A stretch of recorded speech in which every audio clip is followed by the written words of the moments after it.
Well, greetings, greetings, everyone, and welcome once again to another Wednesday evening here at the Sports Crib. I see we got the whole crew here.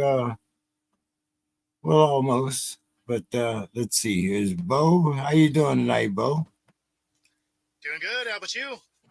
Oh, hey, just another nice day out here in California. That's all I can say. uh, Dave, how you doing tonight? Doing okay. Jesus. Glad to be back. I hear you. I see Don's here, Reggie's here. How you guys doing tonight? Very good. Always glad to be with you guys here. Well, guys, we're full at that crew. time of the year where Full house everything today. is- Full house. Hey, I'm so happy to see Don. He's not doing the max headroom thing. Right. Yeah, hey, we got the start of the NBA season. We got the World There it Series goes. coming There up. it goes.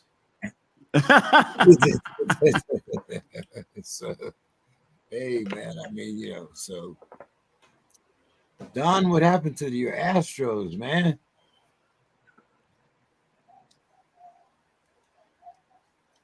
They took all the Well, trash they cans wrote out out of my the Astros, but I think I told y'all before. My maternal grandfather was a huge Astros fan, and my paternal grandfather was a huge Rangers fan because they one lived near Houston, one lived near Dallas, and the first major league game I went to was the Angels versus Rangers at the old ballpark in Arlington, not the new one. And then, like a year later, I went to watch the Astros, the Phillies.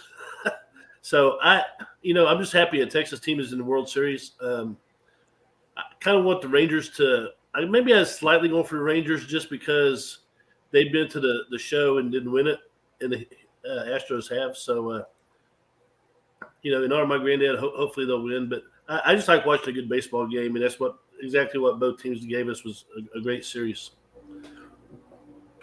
The Diamondbacks. Who would have thought the Diamondbacks? We didn't even talk about giving the Diamondbacks a chance. We're talking about teams with 100 wins, guys batting 200 and below. Bo, what happened? I mean, they got hot at the right time. I can't hate on them. I really thought the Phillies were going to pull that out, but it's as the World Series the way it sits now. I guess I'm leaning towards the Rangers. They've been able to gut out a lot of series this year. It's been some hard fought baseball from that club. So, What? So, no, Reggie, give me a Cinderella story here. The number 7 Diamondbacks. Well, I've been still in mourning of my Braves here as I was on this exact same show with a victory parade. Pretty much, I was already ready for the parade. I already bought my T-shirts and was ready, and I kind of did my victory lap on this show like a week before we were eliminated, as a matter of fact, and conveniently couldn't show up for the show after that. So I was kind of happy not to be here for that. But I think it's always good, I think, to be able to see some smaller market teams get in here. Some of these series where there's the Dodgers, and I was kind of surprised about the Astros, to be honest with you. The Astros seem to have been living in the postseason and taking routine trips to the World Series as of late. So I was surprised to see them get eliminated. But I think it's better for some of these small market teams to have kind of like the light shined on them. I'm not sure if some of the TV networks think it's better, but I think it's better for the actual clubs. And I like the Rangers here, but I also said I like the Braves as well. So there's that. Bill. So Mr. I Baseball. guess what Reggie's calling for is Twins Brewers in 2004. Woo! Yeah, well, as almost as boldly as Reggie proclaimed, the new era of Pax Atlanta, I gave you like a bunch of numbers, right? The last time I was on, showing you how essentially, the Phillies would be not unbeatable, but very difficult to beat. and it didn't quite work out. I am slightly in denial still that Arizona is there, but I guess my denial is not going to stop them from playing. So I guess I have to let them play in the World Series. I mean, I'm obviously not thinking they're going to win, but I didn't think they were going to win before. So as Reggie pointed out, there's that. But I mean, even with Cinderella, if I remember correctly, at some point the clock struck midnight and her coach turned to a pumpkin. So I'm thinking it's probably, like 9:06 on the East Coast. So 2 hours and change, almost 3 hours left for Cinderella to keep dancing. I mean, at the end of that movie, though, it still worked out for him. So, spoiler alert. Dave, how surprised were you at these two teams? Well, at least the one. Well, Ranger has an opinion. Yeah. I think we know who Ranger's pulling for. Well, with the Rangers, I think I was in the minority where I was picking them to beat the Astros. And I don't know how many people were with me with the Rangers. So I'm going to stick with them. I really thought the Phillies were going to win it. But, hey, good for the Diamondbacks. That's why they played a series. So, but I think I'm going to stick with the Rangers. Okay. All right. Well, as you know, last night we had the beginning of the NBA season. So I'm going to kind of go around the board here and let you guys make your way too early predictions.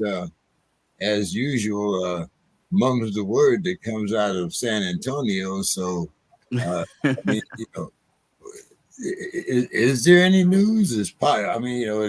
Is Pop still there? What's going on down there in San Antonio? So Pop has breathed new life. He's got a new son named Victor, and they're going to be making his debut here in about 24 minutes. And they're playing the Mavericks. Should be a great game. I think the Mavericks are favored, but San Antonio is going ape shit crazy over Victor Wembanyama, whatever his name is. Okay, I still can't pronounce it. Come on, Bill. Wembanyama. I think I got closer than he did. Wamba Yeager. You did. That's not it. That's not it either. But if we're playing like best ball, you are the winner. And of course, as we know, apparently a big fan is Britney Spears. A little too big. But I was watching this kid in the preseason. I said to myself, somehow she is 9. Somehow Louis Ferdinand Alcindor and Kevin Durant have had a baby. So I don't know how this was possible, how they managed to make this happen. Positionless basketball, I mean, everyone's been using this term for really 20, 25 years now, but I mean, all the things they were cooking on this have come to fruition. I've watched them bring the ball up. I've watched them block 3-pointers. You could throw alley-oops at the ceiling, and it doesn't matter, basically. I mean, there's almost no place you could throw the basketball, and he doesn't get to it. It's so weird. It's like, oh, that's way too – oh, no, I'm wrong. That wasn't too high. It's a weird thing watching someone because he hasn't gotten his man's body yet, obviously. I mean, he looks like he could take a shower in a shotgun barrel. But he's a fun player to watch. And Don, who's suffered so long, he deserves this. Don, you deserve this. Enjoy until finally he goes to a bigger franchise. But you've got several years to enjoy him before finally that happens. So I hope that you get a chance to just suck every moment of that up. But yeah, he's different. I mean, I've never seen anything quite like him. He's just different for every other player I've ever seen. And I don't even know who to compare him to. I mean, like the best I could do is that. So Bill. Yeah. Yes. You're telling me he's more Kawhi Leonard than he is Tim Duncan? Tim Duncan is an alien. He probably will. Tim Duncan's an alien. Yeah, I mean, it's possible he decides to stay for like 19 years. It's unlikely. Let's just say that.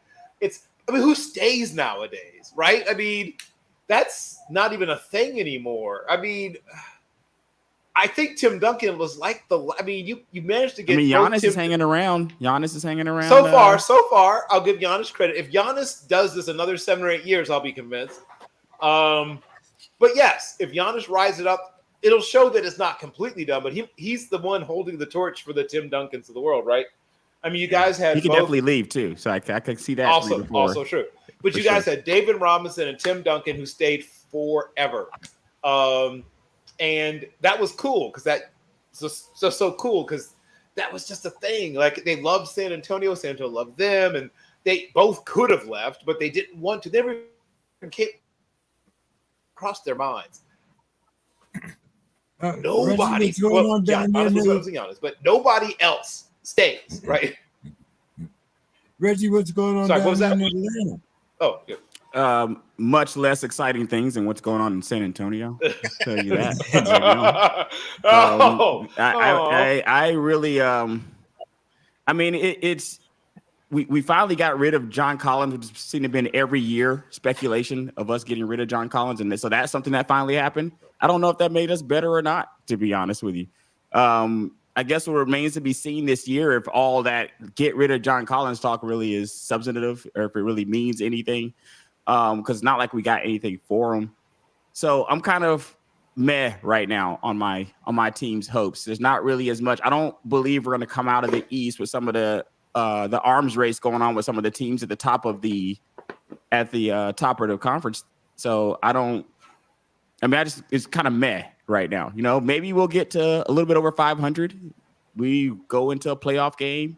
And maybe we get into a playoff series, and like a few years ago, we'll have a shot. You know, maybe Trey shoots us into an Eastern Conference Finals. I don't know, but as it stands right now, I'm gonna have a very, I would say, I'm managing my expectations. You know, I'm not really putting us in the finals right now. Let's just say that. Somebody cue up the music to curb your enthusiasm. Because that should be it. That's what I just should have said. I'm curbing my enthusiasm on my team this year.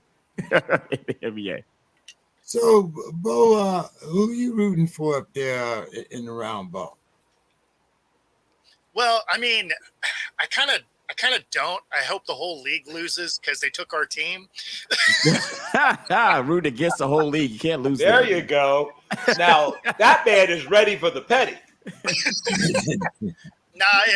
I'm ready for this last TV contract to come to an end so that Vegas and Seattle get a team back. That's really what I'm waiting for here. As far as watching the rest of basketball, it's I don't watch a lot of regular season basketball because any given night you don't know who's actually going to play. There's nothing that frustrates me more than load management. So true. Absolutely. And so I really don't start watching basketball really until about a month before the playoffs. And then you actually start seeing teams trying to win games, right? Because up until a month before the playoffs, you have a team that should be the 7th seed at best in the number 1 slot, because the teams that have a lot of talent have been load managing and not really playing. And so regular season basketball is mostly frustrating. Dave, you got a dog in this hunt? Bo's my expert. He watches a lot more basketball than I do.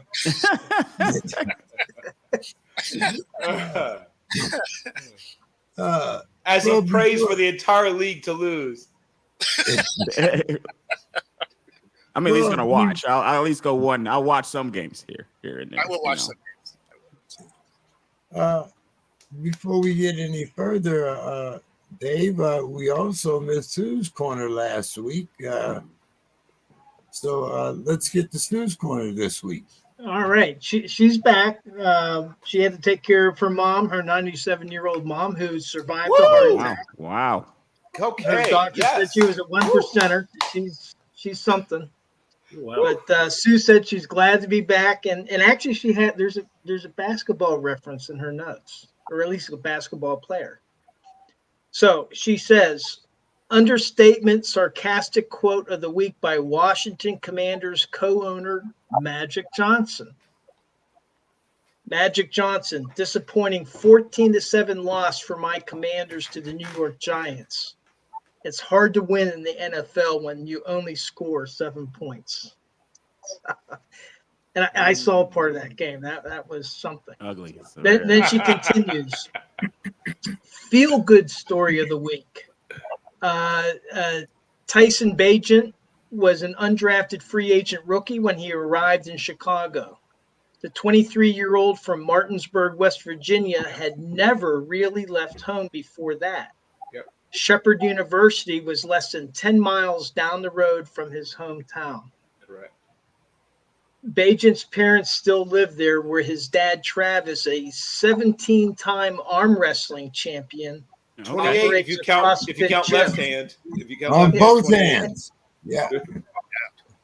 53 friends and family were there to cheer him on Sunday. He's no slouch.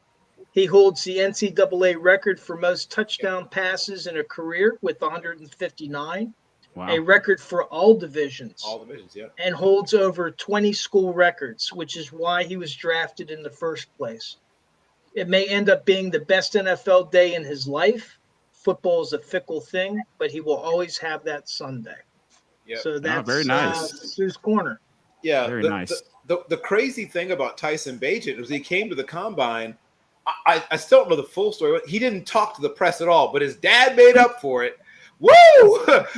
Travis Bagent is enormously strong and has enough personality for 15 people. That guy is a talker, boy. He's like the Lonzo Ball of Division II quarterbacks, fathers. He is an amazing personality. He's a terrific interview. And yeah, if you get a chance to like grab a beer with Travis Bagent, do it. That guy's fun. Yeah, we're going to talk a little bit about Travis's debut and see what it means. But in the meantime, Jeffrey is a little under the weather, so he won't be joining us tonight. So we're still going to talk a little bit about the NCAA. And guys, first of all, did anyone get a chance to watch that Virginia UNC game? Yes, watch the multiple highlights. times. Yeah, I've watched it live and I've watched recordings of it as well. Well, Bill, you probably have it on your phone now too, but yeah. But other than that, guys, looking at the ACC, do you think that there is a certain amount of parity in the ACC now? It's not that it was one of those feared football conferences, but they are seeming to make a lot of headway, especially UNC. What would be your scouting report on Virginia, Bill? Well, they're not that good, but you don't have to be that good if your opponent plays really poorly and you have a really, really, really good night and a really good game plan also. So Clemson misses both Brent Venables and Tony Elliott more than most people seem to realize. At the collegiate level particularly, your assistant coaches are way more important than they are at other levels of football. At the high school level, assistant coaches are very often old players or security guards. No offense, but and they know, not saying they don't know ball, but they rarely have a huge imprint. I'll just speak from my own experience. We had like a strength and conditioning coach who had previously been like a shot putter. He had a son who played on the team, and he really knew his stuff. But that's unusual. Like most high school strength and conditioning coaches are just dudes who've lifted a lot of weight. In the old days, those guys lifted a lot of weights and knew a little bit. Defensive coordinators were, I think we're the exception. Our defensive coordinator had played at a high level, had spent a little time with the Cowboys on like their, what do you call the taxi squad back in the old days, before they used the term practice squad. and have been around some good coaches. So our offensive coordinator was our head coach. And Tommy Rhodes had been an assistant at South Carolina before he started coaching at the high school level. Shout out to Coach Tommy Rhodes, who has been inducted recently to the Virginia High School Sports Hall of Fame. But also the 1969 MVP of the Peach Bowl, as you'll find out if you hang around for more than 14 seconds. But high school coaching is usually the head coach. And then his assistant coaches, with some exceptions, are usually just sort of a reflection of your head coach. At the collegiate level, your head coach, especially at a big school, is a CEO, right? He's a guy that does a lot of things. He gets involved in the top-down sort of, big picture version of things. But most of the minutia stuff and most of the actual individual development of player stuff is position coaches and coordinators. When you lose coordinators, now obviously if you're a good program, you lose coordinators. But I have not seen the same level of coaching from the coordinators that replace the guys they've lost. 2, they're not recruiting like they used to. Are they still getting 4 and 5 stars? Yes, it's Clemson. But a lot of those guys aren't the same guys that they were getting before. And where it jumps out at me is 2 positions, wide receiver and defensive line. When Clemson was at its peak, best, there'd be 3-4 guys who were draft worthy on the defensive line. Remember that line that had Cleveland Farrell, who was the worst of the bunch, but had Dexter Lawrence and Christian Wilkins, right? Boom, boom, boom, boom, boom. Right. And then what's his name, who went to the Bills but only had a cup of coffee. All 4 of their D linemen got drafted. That's my point. And one of them's out of the league already because he also wasn't that good. Kevin something. But 4 of them got drafted, right? They've got one guy who's going to go in the top 100 picks. They have one guy who's going to go maybe in the top 50 picks, and then 2 guys who shouldn't be starting at a program like Clemson on the current D line, instead of 4 surefire draft picks. That's one thing. And then look at their wide receivers. At one point, Clemson was fighting for that wide receiver U label. Well, that no more, right? They're the guy's most reliable at catching the ball now is their running back, Will Shipley. I mean, things have changed. They have a tight end I like. Remember everyone was blaming it for a while on DJ Uiagalelei. Oh, it's all DJ Uiagalelei's fault. Now he looks pretty good at Oregon State. So I'm starting to think maybe it wasn't all DJ Uiagalelei's fault. Maybe this team has run into some problems. And the last thing is, remember how it seems like only yesterday that a certain coach said, if they start paying the players, I'll quit. Remember that? So this guy was resistant to NIL and resistant to the transfer portal instead of embracing it. And it took him really 2 years to start doing anything. 2 years is a hell of a long time in college football to not do something that everyone else is doing. If he had leaned into as the leaning away from the transfer portal, leaned into as a leaning away from NIL deals, maybe they wouldn't be going through this. But his initial intransigence is, I'll quit. Okay, I'm waiting. I mean, they can still dig their way out of this. It's still Clemson, it's still a quality program, but they dug themselves into this hole. And by them, I mean mostly Dabo Swinney. Don, your quarterback went out, and now it's kind of doubtful whether he's going to be back. I guess he's on a week-to-week basis. Don, how has that changed the trajectory of Texas?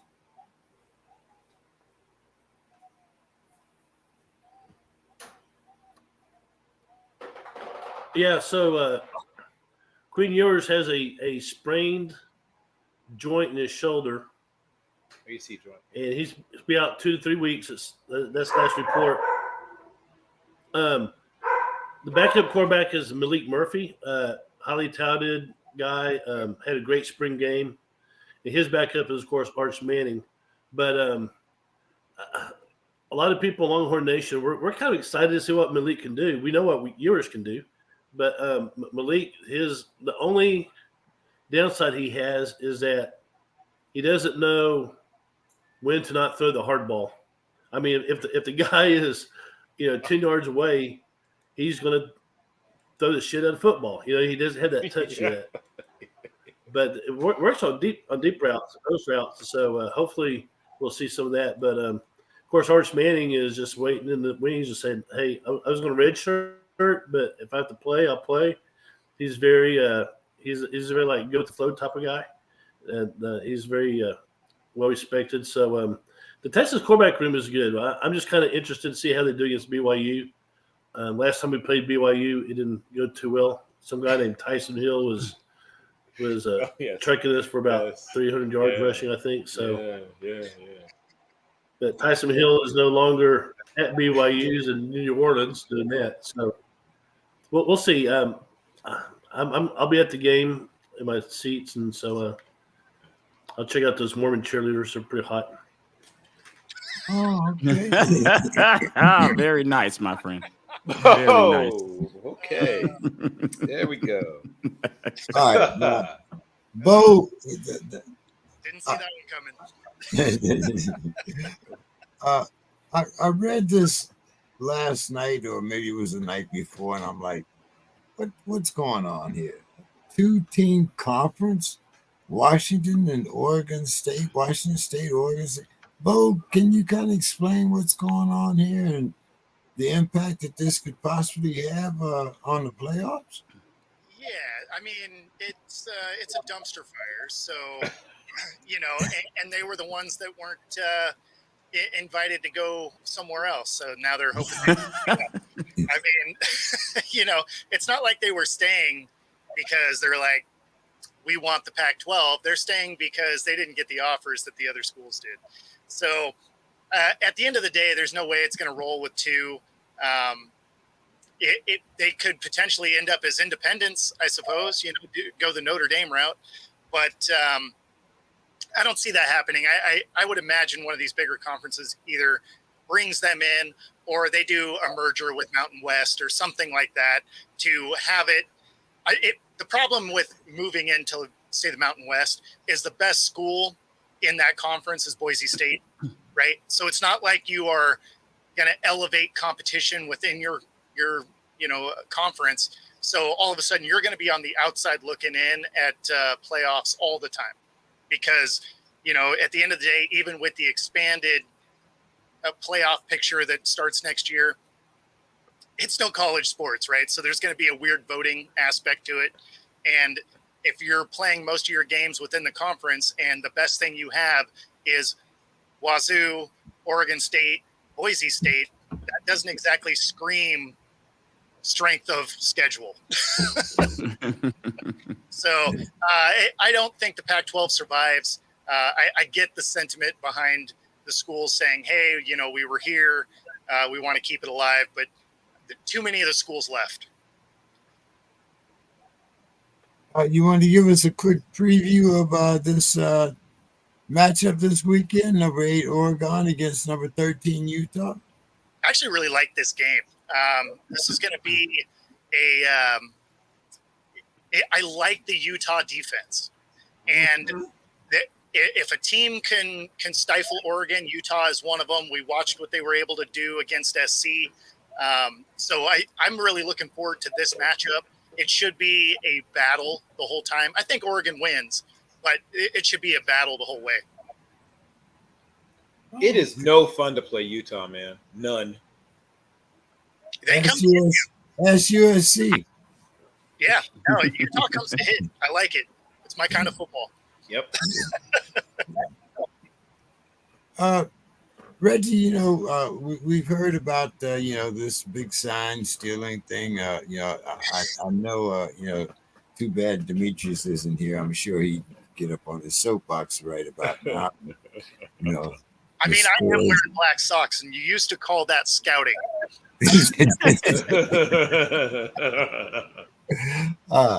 But Reggie, Coach Prime said, We need Demetrius.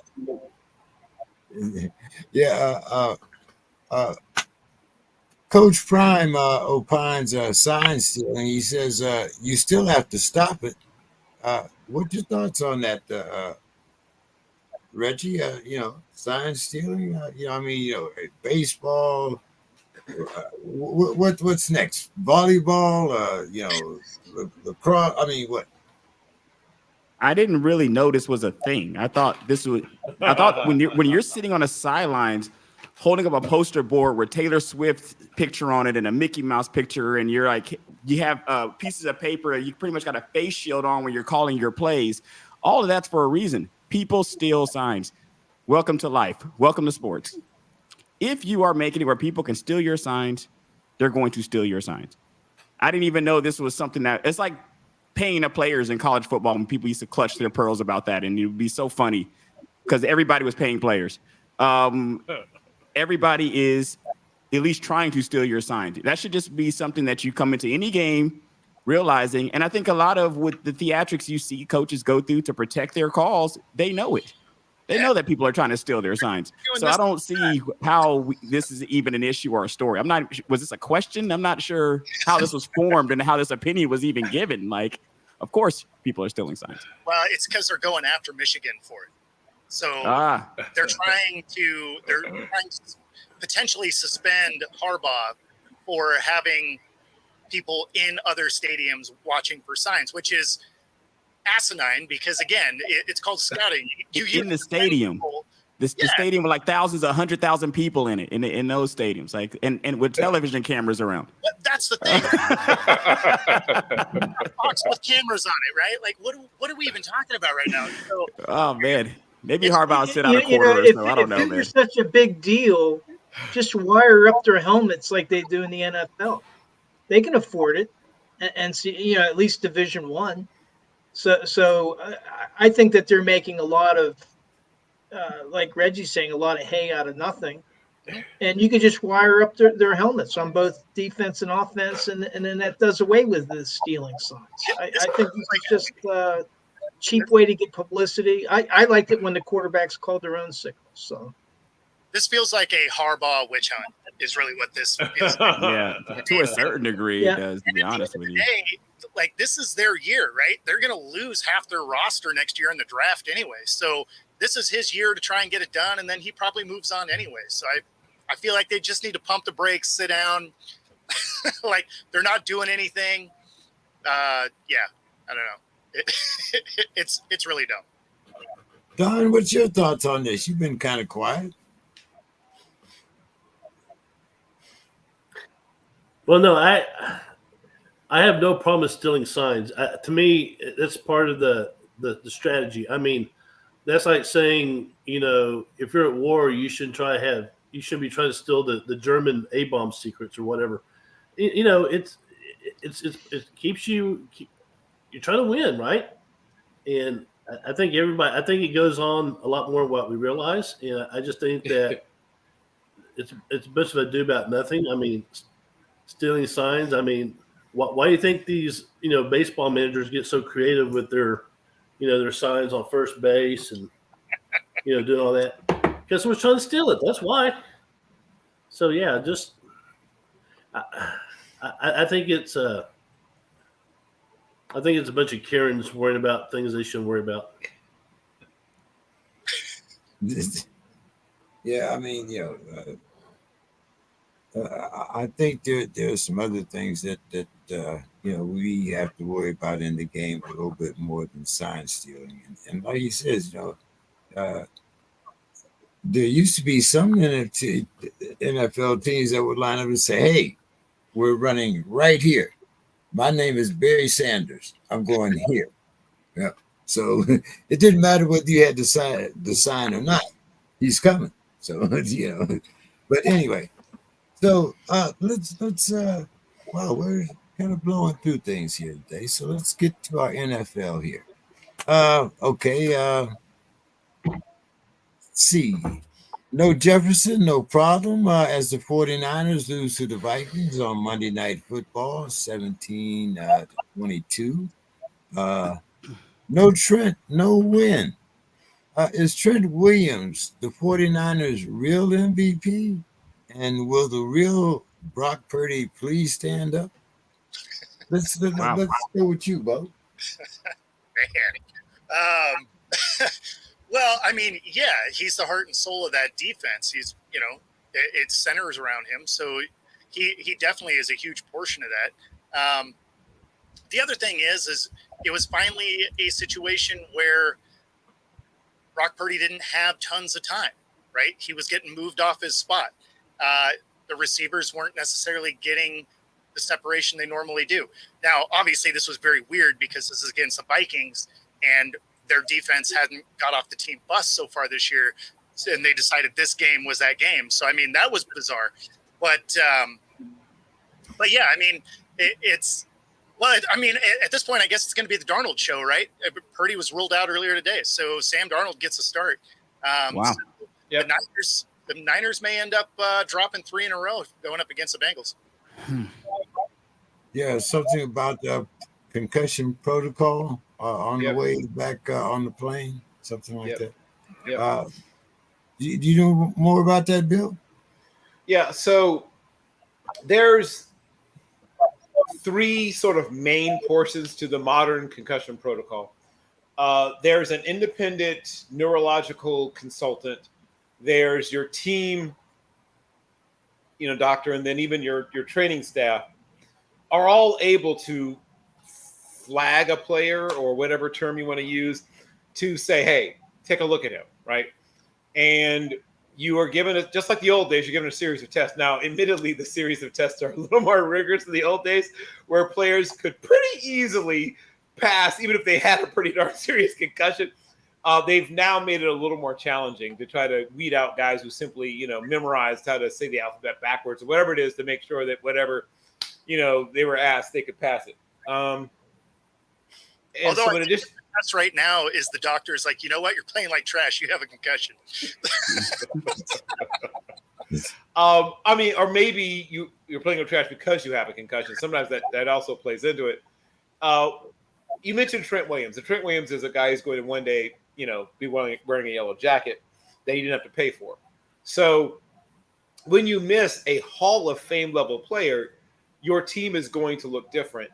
Also, can we get some love for Brian Flores? Now, Brian Flores is not everyone's cup of tea, clearly. But that guy, first of all, have you seen the gap between how much they blitz and everyone else in the NFL? They're playing a whole different ball game. It's like, the other top teams in terms of blitz is like 23, 27, 28, 32, 57, 57. It's like he's channeling, like he's got the spirit of Jerry Glanville in him, the old Grits Blitz, where it's like, hell for leather. We'll get them before they get us. It's a very courageous and sometimes foolhardy way to play defense. But if it works, it really works. Of course, when it doesn't work, it really doesn't work. But they did play better on defense. Their defensive backs looked better to me. I've been watching Cameron Bynum since his sophomore year at Cal, and he's never looked that good. He had the best game of not only his pro career, but his college career and possibly his high school career. I don't know what version of Cameron Bynum this is, but if he keeps playing like this, he's going to make himself a lot of money. That was just a great play. Like some of those, because I wouldn't say Purdy was playing like trash. One of those interceptions was a miscommunication. One was a bad ball. One was just a bad ball. And then that one was just a great play. That would have been a big play for the offense if Bynum doesn't make that play, because Bynum had, basically it was like sort of that robber position, and he says, I think I can get this. You better be right. And he was. But, I mean, how many times have we seen a defensive back slightly miscalculate when to take that jump? Sure. And then it's like, how is that guy that open? You know how, like, your grandmother walks by? Why is he so open? That's why, Grandma. Because the defensive back said, oh, yeah, I'm going to get – oh, I almost had it, right? I've been that guy before. Oh, if I were just an inch and a half taller, right? He made an amazing play there. That was the one that closed out the game. So I would say of the 3 interceptions, one was clearly all Purdy. One looked to me like the receiver Hey, guys. didn't make the proper adjustment. I mean, it's like, I wait think a Don second. has to go here. I think Don's got to leave. Oh, gotcha, Don. Have a good night, my friend. Yeah, he's working on some. I have some IEPs I got to work on for tomorrow. Yep, But, gotcha. Hey, that's good to have right. you back there, I'll Don. see y'all next Wednesday, and hopefully we'll have some. Yep. Yep. Take care, Don. Good one, Take man. care. See you later, buddy. But that's the other effect of blitzing like that. All right. Is that you put stress on the communications of the offense. So somebody didn't make a blitz adjustment. So Purdy's throwing to a guy he thinks is going to break his route off, and the guy's like, I mean, more that should have been a pick that ended up being wrestled away. Madison made an incredible play. Yeah. That was one that I thought the Niners was going to get back. Yep. And this is, I feel this is more of a blip on the radar kind of thing. This game was more of a blip on the radar. The Browns game was a team that just flat out beat them. The Browns were the better team that day. Nothing fluky. They were just better. They were better. Their offensive line played better. Their defensive line played better. Every part of their except maybe quarterback, but every other part of their team played better than the 49ers. This was a little fluky. Who put on Cousins' jersey? Because I know that wasn't Cousins in prime time. Prime time Kurt giving you 300 to 400 yards, fellas. So, Reggie, what was your take on that 49ers game? Pretty simple to me. The one person or the one thing that seems like from a season, if I'm going to compare seasons, that seems to be missing is D'Amico Ryans. D'Amico Ryans is a big difference. I think losing D'Amico Ryans as a defensive coordinator, nothing against Steve Wilkes, but I think that their defense just hasn't looked as good this year as it did last year. And I think that puts a little bit more pressure on Brock Purdy. Like when your defense is shut down defense, it definitely takes pressure off Brock Purdy. He was missing Deebo Samuel as well, which also would have helped to take some pressure off of Brock Purdy if Deebo was playing out there. And I think some of the hype too, like what is it still like those second game he's lost in the regular season so far? He's lost like 2 games. Yep. People ready to throw him off the bus now. He's call him a bum. I mean, and technically, guys, I think if I got to look at the amount of games he played last year, he still might be within that first 16, 17 games of his career. So that's still technically you're still playing in your first full season in those games. So I'm not going to knock Brock Purdy for this. I think it is what it is. When your defense is giving up 400 yards, which I would have to go back when D'Amico Ryans was there to see how many times that happened when he was coordinating this defense. I think it's going to put pressure on any quarterback. I mean, you're going to have to put up 300 to 400 yards just to compete. Yep. And I don't. That puts you at a disadvantageous position, which I feel like Brock Purdy was in. What about you, Dave? Well, I think that this was his 16th game, I think. But I mean, Trent Williams, of course, that hurt. But, Purdy was only sacked once in that game. Now, he was sacked 3 times against Cleveland, and they got trucked 2 times in a row. But the common element between those 2 games, Deebo Samuel only played 9 snaps against Cleveland before he was knocked out. And then he was out for this game. And to me, Deebo Samuel, I like to identify who are the game changers. And to me, Deebo Samuel is a game changer for the 49ers, and they were missing him. And I think that if they had Deebo Samuel on the field, even without Trent Williams, as great as he is, he only got sacked 1 time. And so to me, the big difference in those last 2 games, Cleveland spanked them. I mean, it was just they were playing AFC North football, very physical, but San Francisco's a very physical game. So, it was a team. It was just one of those. They got smacked down in that game, but Deebo Samuel, to me, was the big missing element in both of those games. In terms of the concussion protocol, they're supposed to establish a baseline, and then they use that baseline to kind of go back. But once a player is in the protocol, a lot of what they rely on is self-reporting. Yep. Do I get dizzy? Do I have a headache? You can't measure that. You're relying on the player to tell you. So if he's flying on the airplane, well, if he suddenly felt nauseous or if he felt dizzy or something and he reported that, well, then that's good because then he's self-reporting and that means he goes he has to stay in the protocol if he wasn't already in it. And but to me, that's one of the weaknesses in the NFL's protocol, because they don't have any time limits. You can literally go through the 5 steps within 24 hours. Right. Now, like in rugby, they have mandatory times where you have to miss time.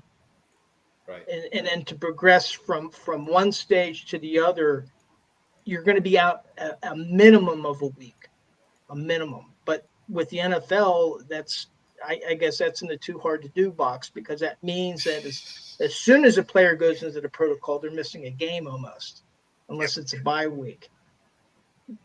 But again, you know, a lot of it is they're still relying on self-reporting. I got to give, if it was a self-reporting thing, if it wasn't somebody else that saw something, but once he's on the airplane, it's all up to him. You know, there's nobody monitoring him at that point. So I just hope he's okay. I tend to agree with the guys that were saying is you can't really judge this guy on 1 or 2 games. You know, people were talking about, you know, he's like a game manager. He's only performing well because of the scheme that San Francisco has. Well, he was doing really, really good.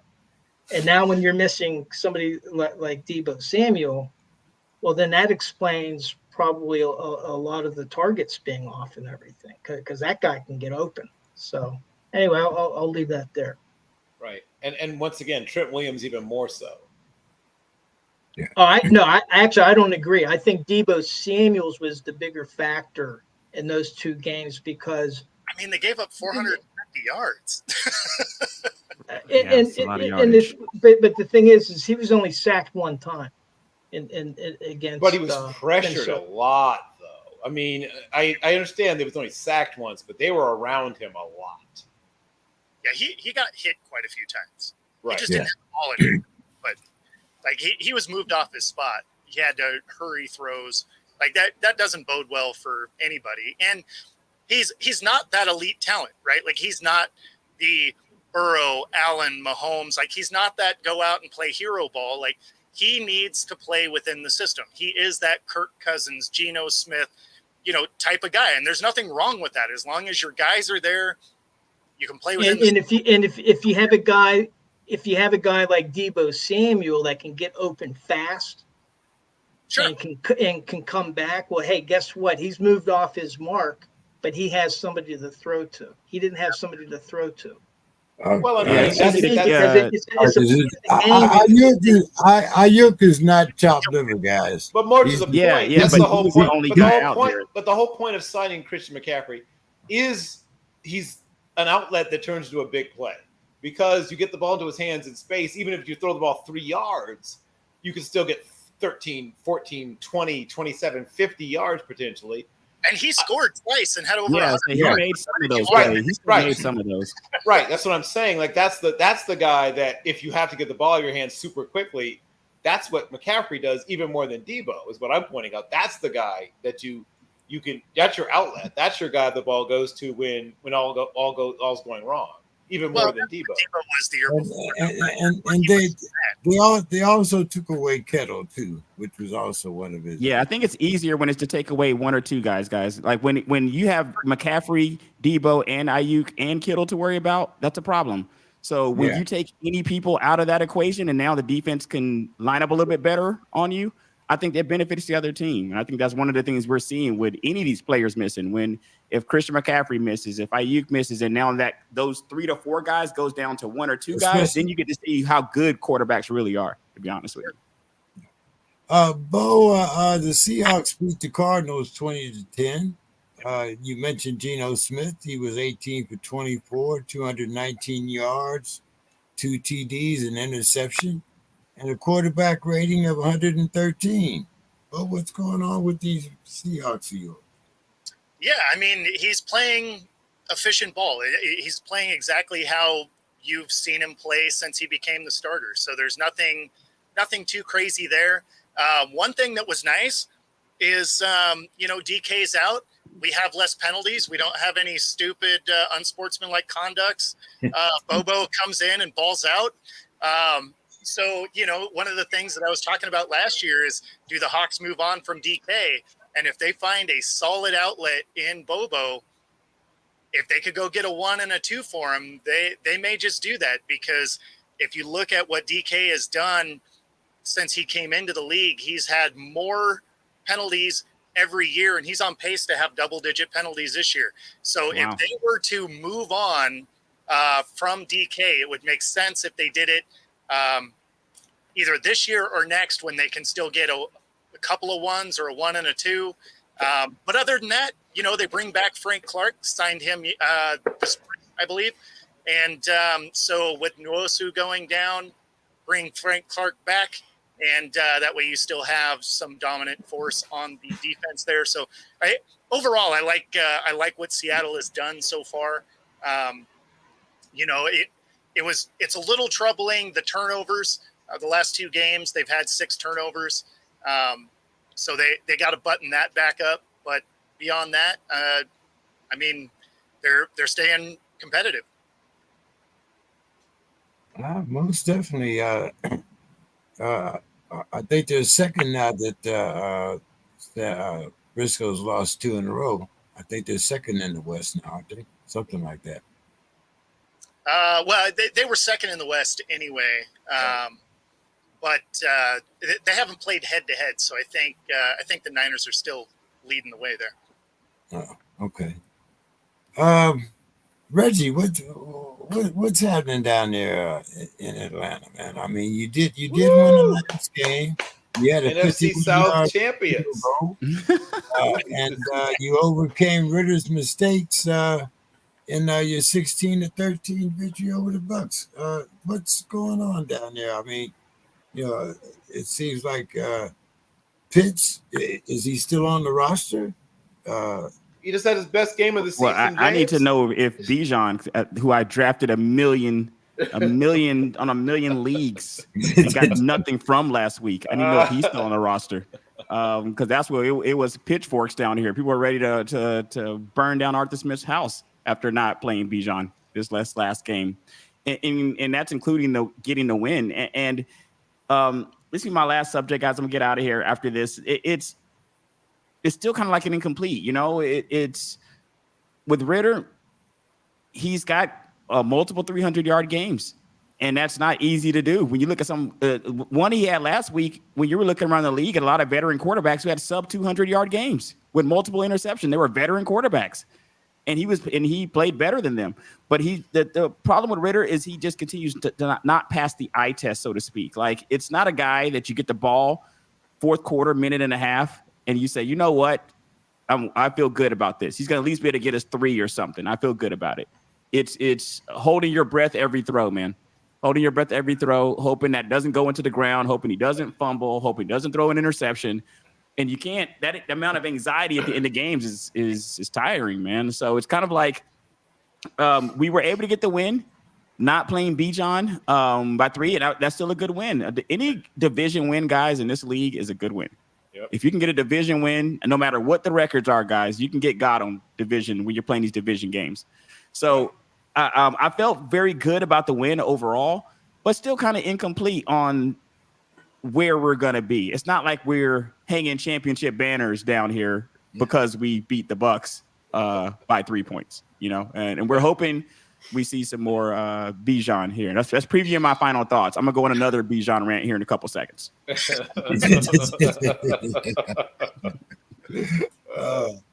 So, all right, Reg. Well, hey, man, always good. You can come and stop by and talk a little bit with us. We'll be interested in seeing what's happening with your Falcons and your Hawks. Absolutely, guys. Absolutely. Cautiously optimistic. Is that the... Yeah, for sure. I will say that. I think that's what a lot of fan bases that are kind of in my type of situation that we're in. We got like a middling quarterback. You're cautiously optimistic that this will be the week where he puts up 300 and has a 2-to-1 interception ratio or no interceptions. It could happen this week, but he could also have 2 touchdowns, 3 interceptions this week. So it could all equally that could happen as well. So here's guys hoping that we do see Bijan. My fantasy hopes depend on it. I need to see him next week. I need to see him in lineups and playing. And I will tell you, in this city, guys, Lord forbid Arthur Smith does not play this man. people down here will be pissed. So here's a hoping that. I'm hoping you guys get to catch this Wembanyama game. I'm gonna go watch a little bit of that before I get out of here, guys. Appreciate you having me on.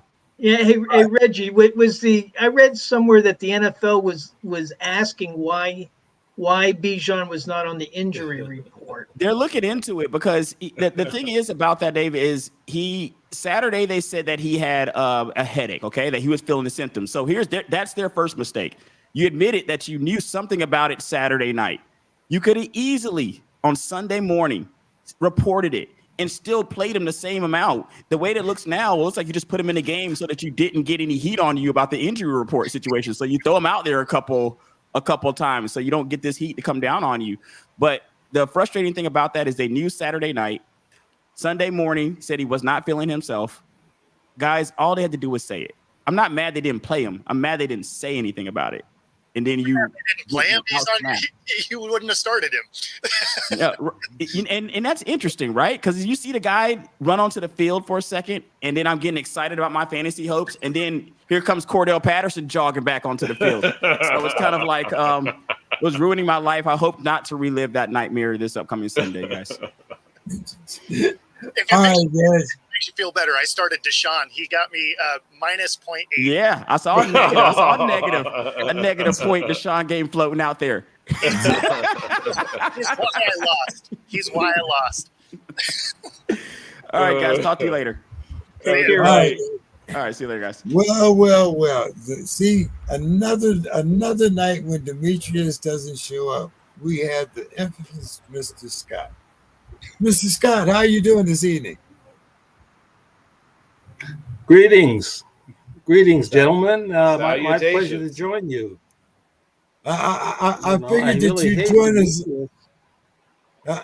I figured you'd join us this week, considering that your Vikings upset the 49ers. Yeah, it's a very big win. All the Cousins haters, were put to shame. But I really hate that my good friend, great patriot Demetrius, is not here, because I wanted to just tell him about his Lions in the words of the great coach Benny Green. They are who we thought they were.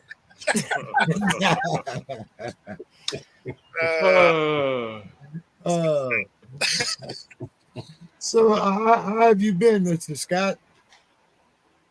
Good, very good. Things have been going good. Last week I'm alumni of a school, Minnesota State Mankato.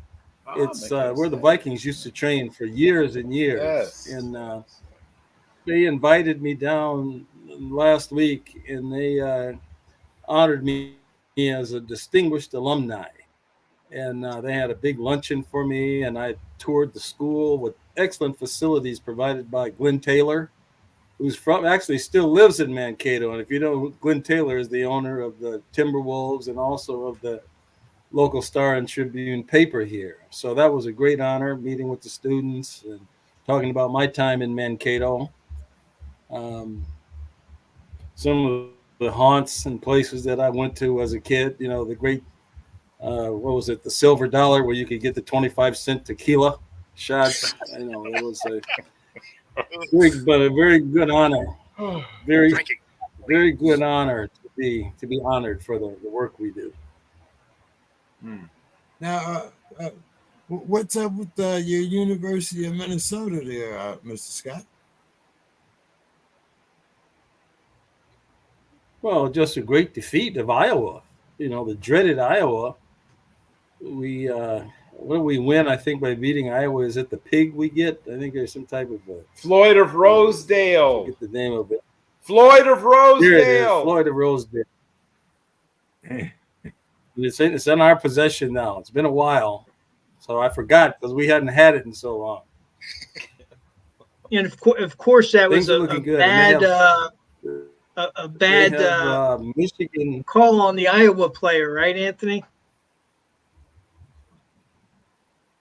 The punt return.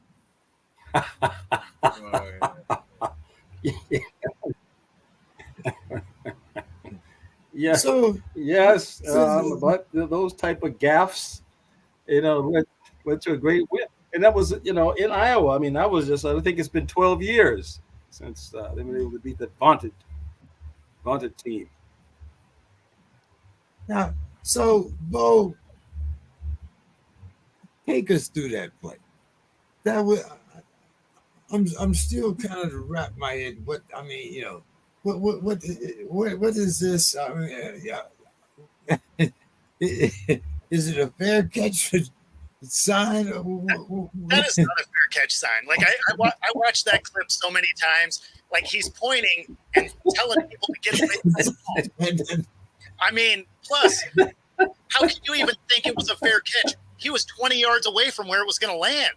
Like he was still trying to run to that side of the field. So, no, like that is just a bonehead call when it comes to the reffing. And I try not to pile on refs too much. They got a hard job, but I mean, wow. There is no way that was even remotely could be misconstrued as a fair catch. Mr. Scott, while we have you here, let's tell us about your Timberwolves. What do you expect from them this season? Well, I was expecting big things. I heard you had a private affair for Mr. Rudy Gobert.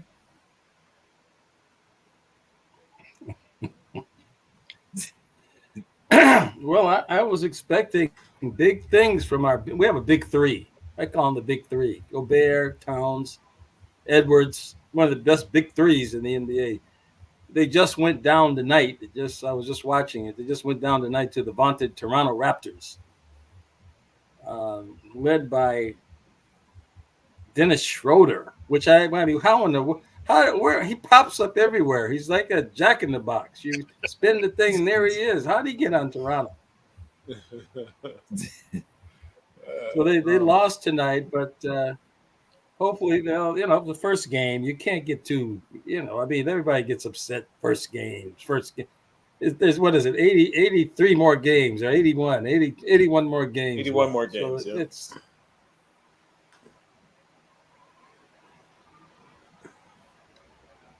So now that you've beat that team, those vaulted 49ers, what are you expecting this week?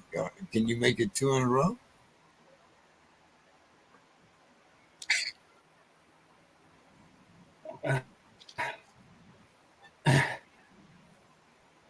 Yes. Going now, gold for the game Sunday, and it's in Green Bay. But yeah, this is a game that can really begin to right the ship for the Vikings. I mean, I think that the paper lions, as I call them, the paper lions, I don't think we have to be too concerned about them. I don't think we have to be concerned about the Bears. And so we go into Green Bay, beat the Green Bay Packers. I think things are looking up. Their schedule looks great coming up. I think I don't have it in front of me, but I think it's teams like, well, at the bottom, the New Orleans and teams that are really not above even the close to 500. So this could be yes, I think this is going to be a springboard. And we're looking at possibly MVP for Cousins. Oh, my God. Oh, wow. Okay. You heard it here first, people. That's it. and only here. If Jefferson gets back. Yeah. What's do you have a timetable? Have you guys heard anything? Any inside news there? I know you pride yourself, on being the inside man. Wow, you really do have a series of bad teams in front of you.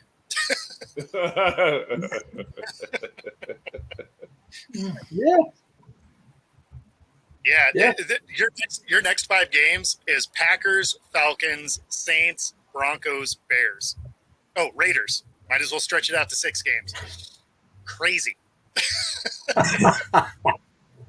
I couldn't ask for a better schedule. I mean, it's on a silver platter. So We should leave teams like the Steelers and teams like the Steelers. We'll leave them in the dust. See, now you crossed the line.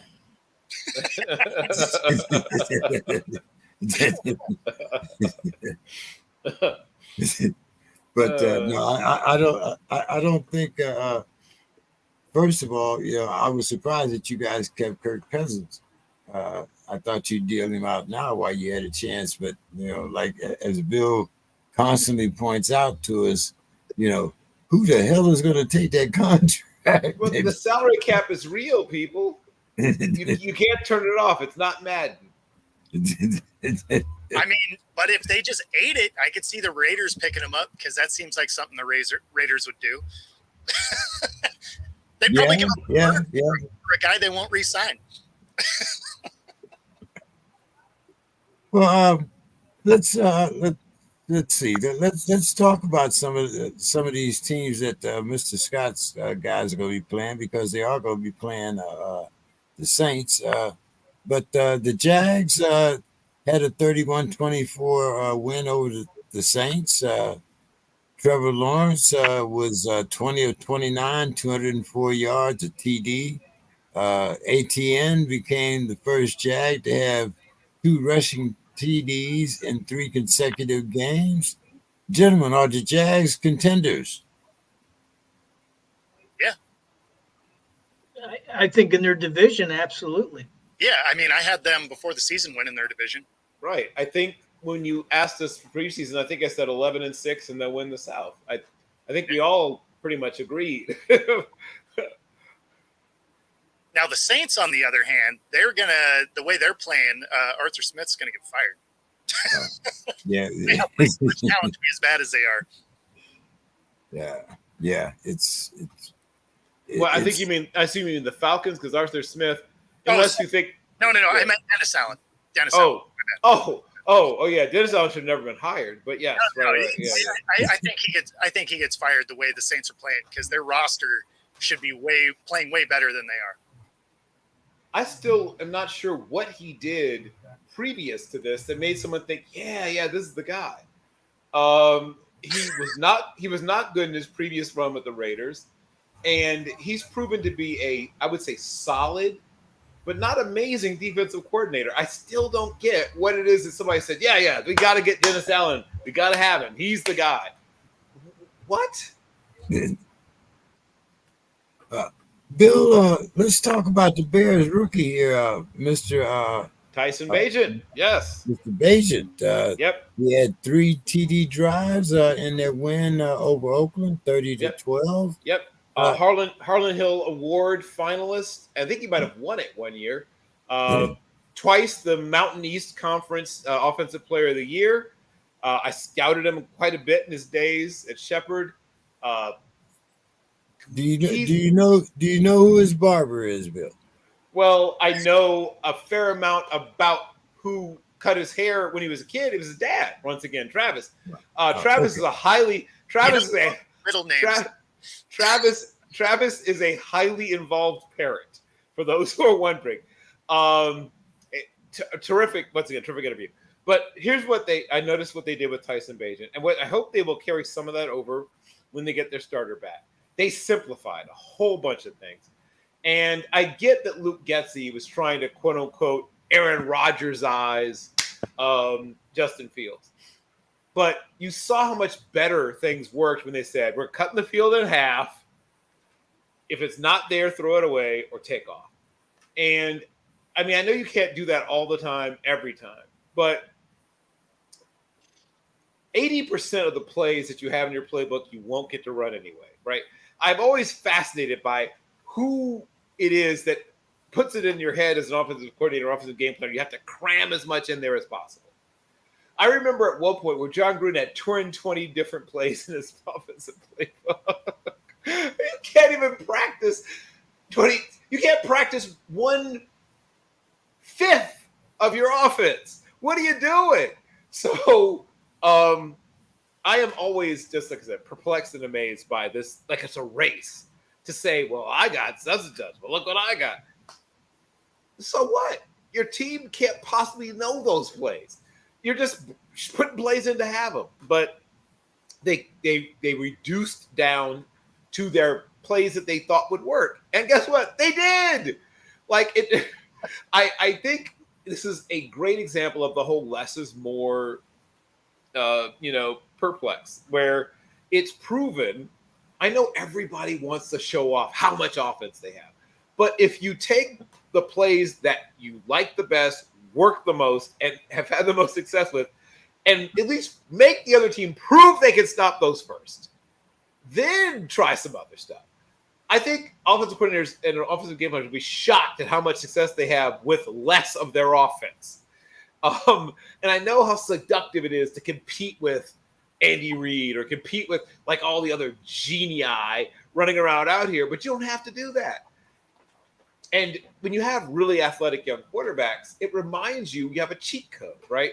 Hey, you can get 4 or 5 yards pretty much anytime you want because the math works out, right? You don't even have to block them up all that well. If this guy makes one guy miss, and if it's originally called as a pass play, and your guys are running the defenders, especially if it's man-to-man, run the defenders out, that should be 6 yards. That's like stealing.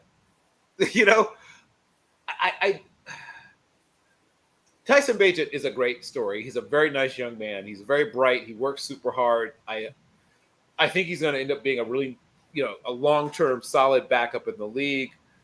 If they were to do, like I said, some of the same stuff with Justin Fields and not try to make him be Aaron Rodgers, I think they'd be shocked at how much better he'd look.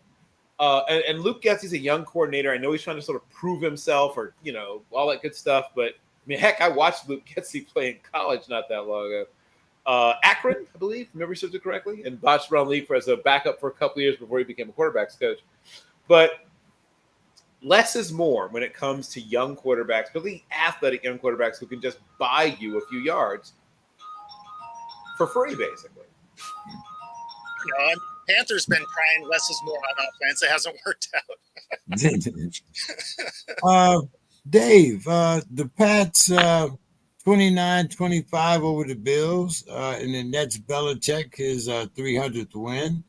Belichick becomes the third coach to 300 regular season wins, joining Shula with 328 and Hallis with 318. And amid the Bills' slump, Josh Allen says it's time to think less and just play football. What's your thoughts on the remarks, the game, the whole 9 yards there, Dave? Well, number one with Bill Belichick, it was just a couple days ago that all of a sudden the drums were beating that maybe Kraft was going to be looking at firing him and who he might replace him with, and that now you have a win, and then all of a sudden that talk has died down. I don't know that Bill Belichick's going to be able to overtake Don Shula. Father Time is taking over. I don't know how much more Bill Belichick's going to be coaching. But good for him to hit the 300 win. I mean, he's a real historian. He's very, very knowledgeable. And if you've ever heard him, he's usually the clips that they show of Bill Belichick during his conferences. He's always very clipped, and he'll give a sarcastic remark. Usually it's because it's the questions he doesn't like. But if he ever gets a question that he likes and expounds upon, it's pretty amazing. And it's like getting a history lesson. And it's pretty cool to listen to the guy. We'll see what happens. I mean, all teams have the league is designed for teams to go into the tank at some point, and right now New England is at that point. We'll see what happens after this season with Belichick. As far as Josh Allen, man, I thought the Buffalo Bills were going to be right up there as one of the contenders. Going for a Super Bowl, and then Josh Allen was giving up some turnovers and stuff like that. So maybe he's kind of reflecting on himself. Maybe he's saying, hey, I'm trying too hard. I just have to relax and just start throwing the ball, and don't overthink it. So I still think, and then the other stat I saw, I think it was Buffalo. They have the largest percentage of their salary cap on injured reserve. I think it was Buffalo. So they've had some injuries that they've had to overcome.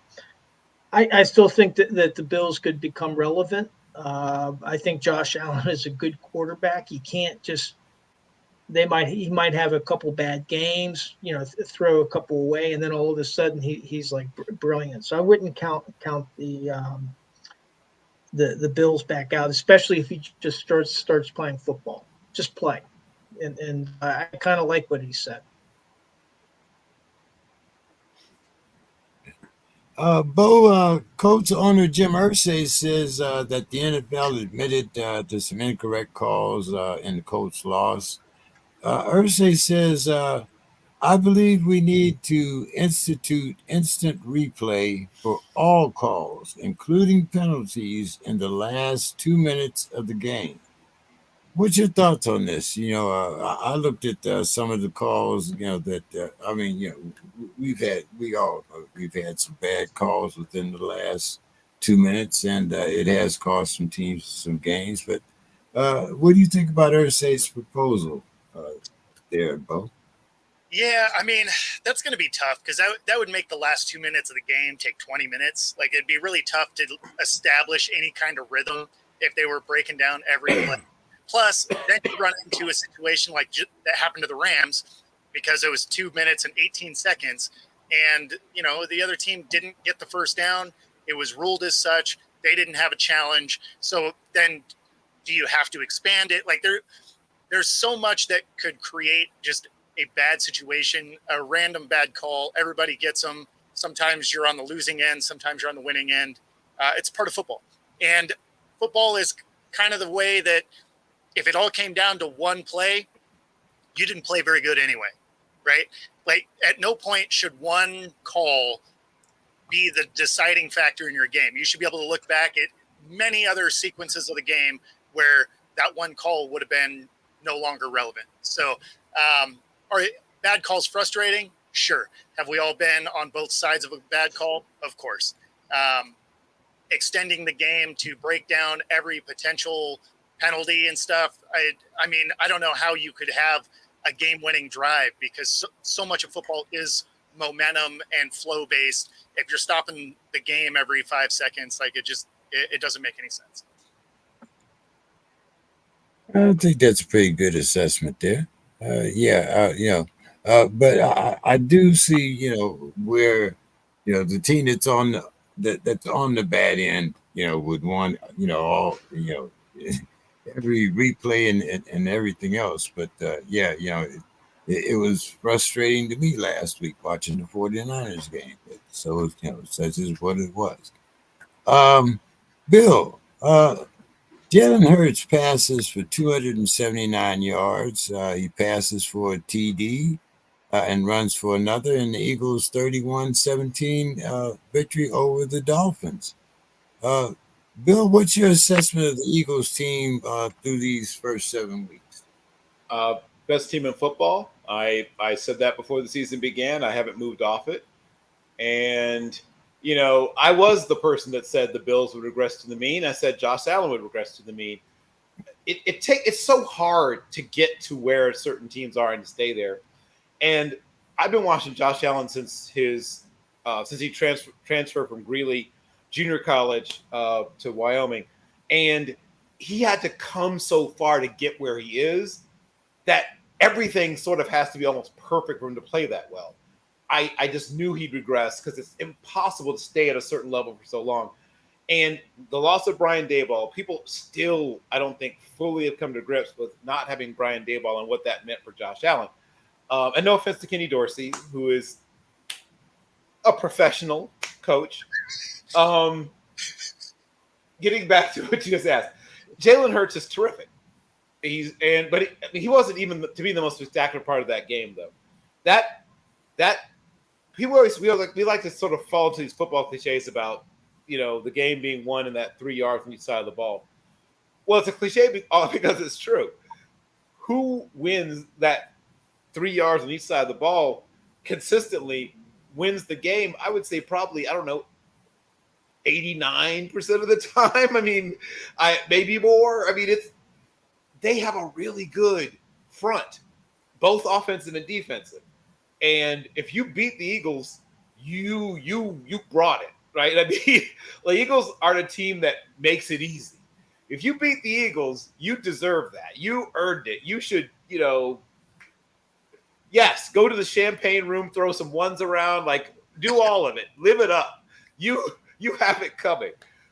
They're just a really difficult team to deal with. So I don't think they'll lose more than another couple of games this whole season. I think they're going to end up about 13-4, and I think they're going to be a tough out. I mean, if somebody takes them out in the playoffs, and I don't know who that would be, they will have really earned it.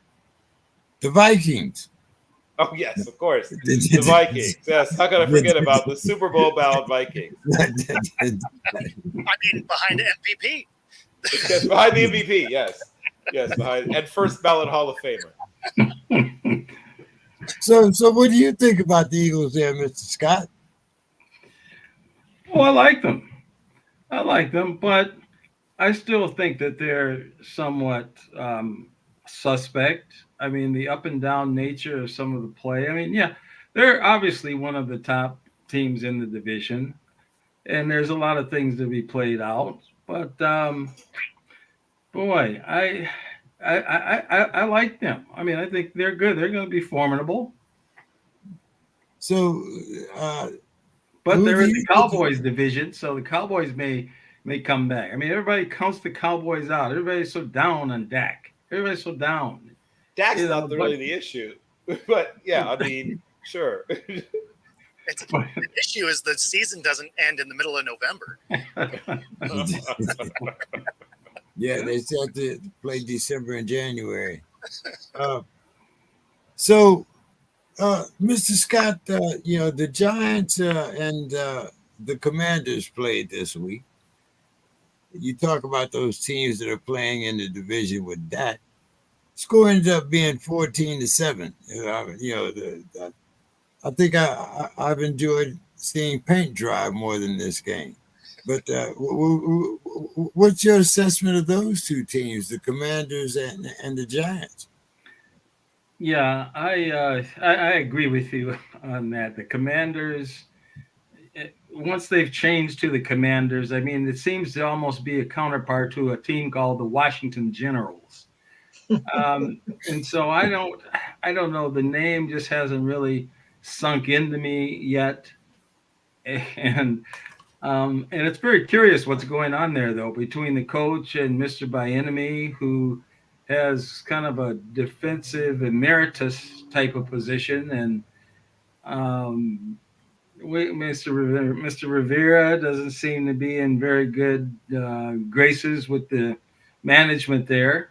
So that's going to be interesting. I still think Mr. Bieniemy is an excellent coach and an excellent offensive coach, and that's going to be interesting. But neither one of those teams, the Giants, Commanders, come see, come saw. Neither I don't really see them making any noise at all in this coming weeks. But I could be wrong. It's very rare, but I could be wrong. Your humility escapes us, Mrs. So let's see here. Lamar Jackson. We were talking about that. Well, Mr. Scott talked about his stumping of the Lions. I'm not going to go into. I'm not going to let you guys disparage Demetrius when he's not here, but he had a tough weekend. Yes, he did. Yes, Michigan State, Detroit. Yeah, there was. Yeah, nothing. But so I think I'm going to take this one to you, Bo. The Clowns use a late TD from Kareem Hunt to edge the Colts. Myers had that tremendous block of the field goal. How concerned are you, or should the Clowns be, by Watson's seeming fragility? I mean, they've already announced that he's not going to be playing this coming Sunday. And how impressed with you by PJ Walker? Yeah, I mean, PJ Walker's been able to come in and, perform pretty well. Obviously, he's a backup, so there's not a lot of tape on him yet. But if he keeps rolling out as a starter, like everybody loves a backup week one, right? Because nobody has tape. They always look pretty good. Nobody knows what to expect, especially when the starter goes down at the beginning of the game, because then you didn't even get the heads up that the backup was going to be in there. So if they if Deshaun ends up missing a couple of games, then I think you'll see the PJ Walker enthusiasm fade a little bit. But for the Browns as an organization, you definitely have to be worried about Deshaun and how he's been getting hurt, and the fact that he's got a fully guaranteed contract that you own. It was the most Browns thing to do ever. So especially for the quarterback to not work like that absolutely seals the deal on this being the most prime Brown situation. They bring in a quarterback, they spend a ton of money, and he's not going to play. It just feels like everything Cleveland is. Yeah. Well, definitely. Go ahead. For those who remember the SBQFI, the Sam Bradford Quarterback Finesse Index, obviously, as I mentioned earlier, Sam Bradford, hence of being named, Sam Bradford's number one. And I mentioned that, of course, we talked about Kirk Cousins, very, very high. But someone who's been climbing the ranks of the SBQFI is young Deshaun Watson. He has a chance to maybe nudge his way past Kirk Cousins and threaten Sam Bradford himself for the top rating of the SBQFI. When you are able to milk a franchise, right, and be seen as almost a savior figure, and then play in such a way that Philip Walker Jr. is not so much a drop-off, right? We'll see. Obviously, as you said, now they'll have the ability to prepare for him, blah, blah, blah. But I don't know if you're going to see that much difference in the Browns' offense if Walker does end up playing a couple games. Now, admittedly, I'm probably a bigger fan of young Philip Walker Jr. than most. I loved him at Temple, watched him in the AAF, and then watched him, of course, most recently in the XFL. Future XFL Hall of Famer. But he is he's mentally and physically tough. He is a guy that doesn't hold on to the ball, which is very important. That's what you look for in a backup. Do you know where you're going with the ball? If you don't, do you at least know just to get rid of it? And because that's what allows you to at least stay alive as an offense, is a guy that doesn't take the bad play and make it worse.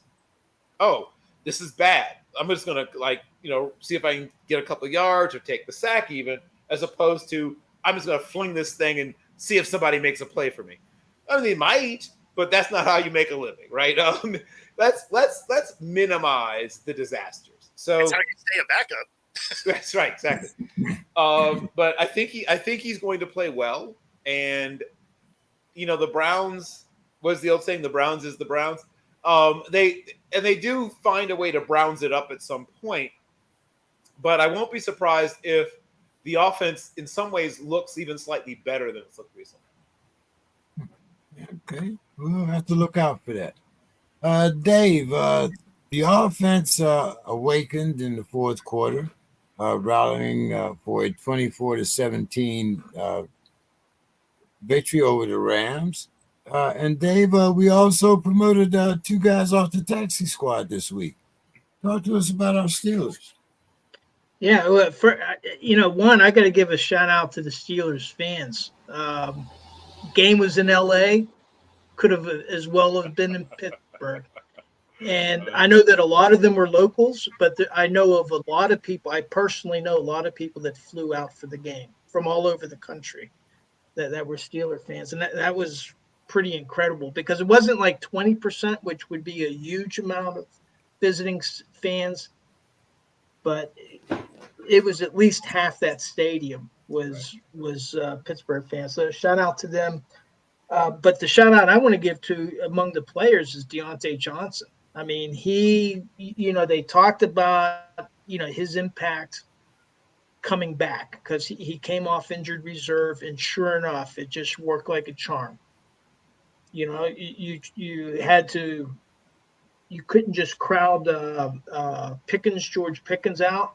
Then he was getting open, made some great catches on the sideline and even down the middle. Deontay Johnson was getting his catches, and I just think I'm hoping, because the Steelers' offense going into the game, if you took away the defensive scoring, they were only averaging 13 points a game. Yep. The offense coming into that game, so they need to get on track, especially with the next 3 games. On defense, TJ Watt, to start the second half, the very first play of the second half. He's the what they were doing this time. He normally just plays on the left. Well, this time, they were moving him back and forth around the formation, but then he dropped back into coverage, and I don't think Stafford even saw him. And he just snatched the ball out of the air. And I think in an interview, Peterson said he didn't even realize TJ got the ball. It was just so fast, and he was going down. Great player. There's a lot of great defensive players. We talked about Myles Garrett before. There's several, but TJ Watt he's right there. He's a game changer. Some of the young guys, the couple people that they did on the practice squad, I don't see they're not going to have an impact on the game. But I just wanted to mention a couple of the rookies. Joey Porter, he actually had the second most snaps among the cornerbacks. He had 53 of the 68 defensive snaps. He didn't start, but I think that's very significant. They're playing him more than just dime packages. And then he got to test himself with Paku Nakua. It was just insane. I mean, that guy was getting shoved out of bounds, and how he made this catch on the sidelines, I don't know. But Joey Porter's getting good experience and getting a lot more game time. Then Nate Herbig, there's the 2 Herbig brothers. Nate, as the OLB, he got a sack. He only played 12 snaps, and he got in there and he got a sack. And then Keanu Benton, he only played 19 snaps, but he had 2 quarterback hits and a couple pressures.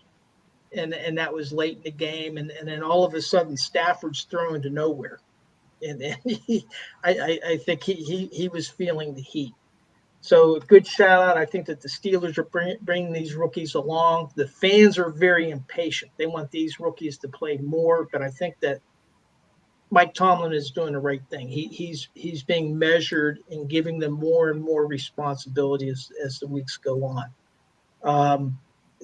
Tough game coming up on Sunday against Jacksonville, but I guess we'll talk more about that when we go through our predictions.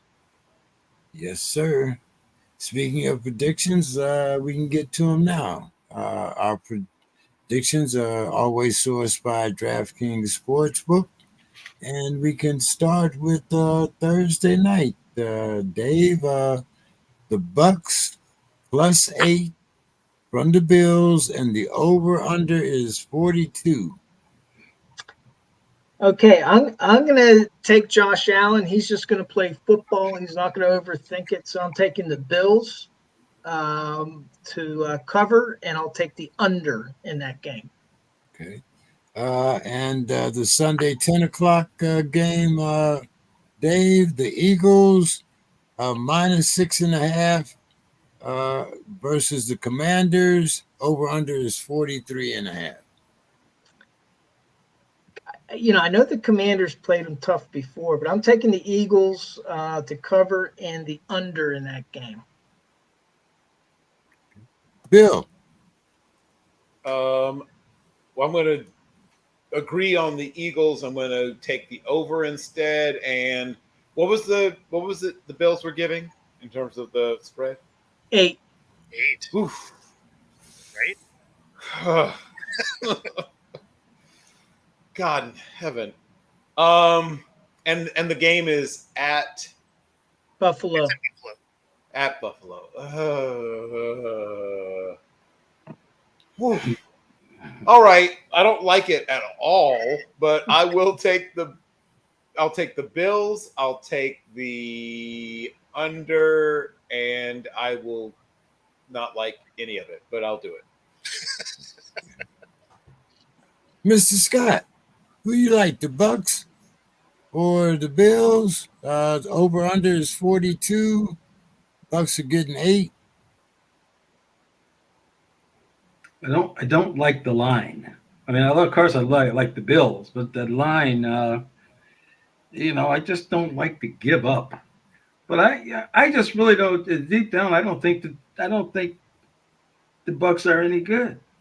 I mean, I really think the Bills are good. I think they'll probably cover it, and I think that I'd have to go with the under, even though I don't like it either. I don't like giving up points like that. But they're at home.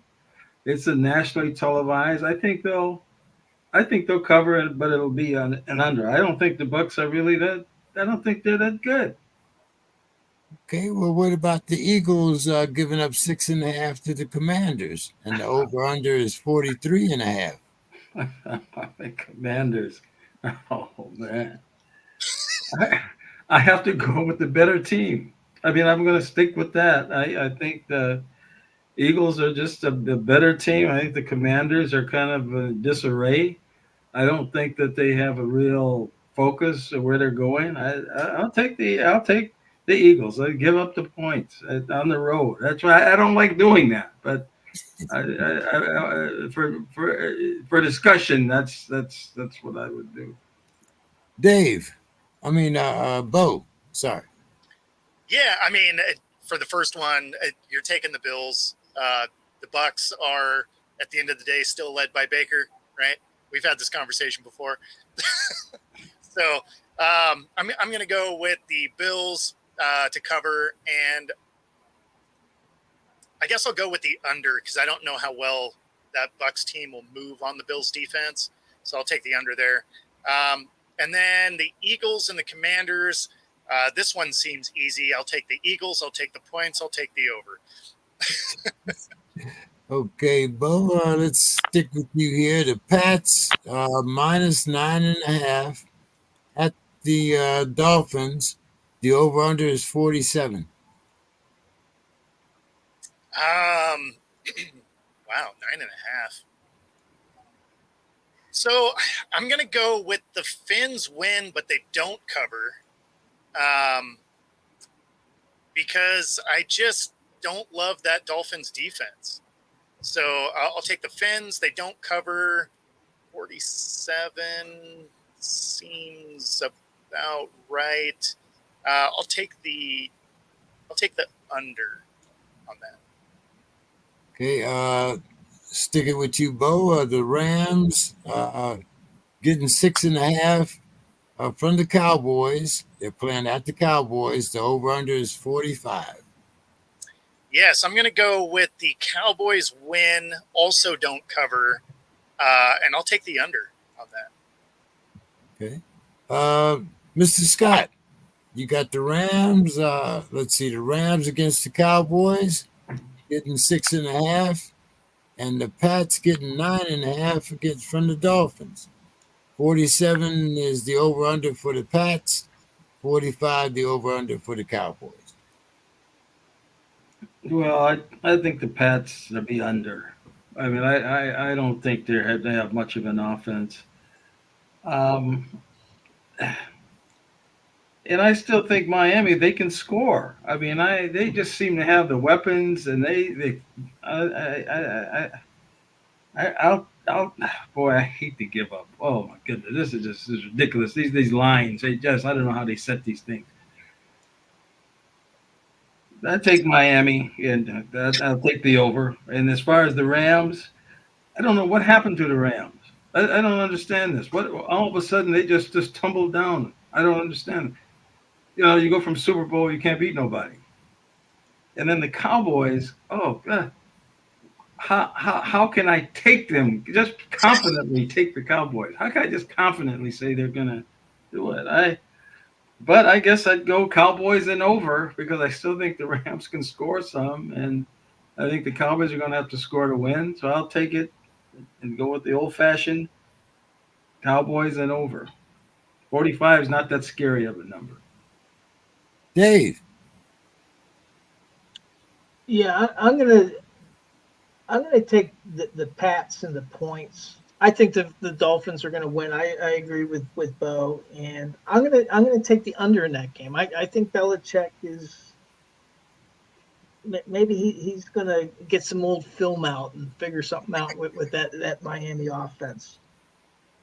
And then are the Rams giving 6.5 or No, are they getting the 6.5? Rams are getting 6.5. Yeah. Okay. Well, I tell you what, I think that this could be a potential shootout unless Micah Parsons and the Cowboys make Stafford move out of the pocket. Because the Steelers demonstrated if he's moving out of the pocket, aside from that lucky 31-yard touchdown they got, he's not so good moving. But I'm going to take with those points. I'm going to take the Rams, and I'm going to take the over. Okay. Bill. Okay. Let's see. The first game on that last group was the Pats fans. Pats. Oof. Okay. And was 9.5 the number? Yeah. I don't think they cover.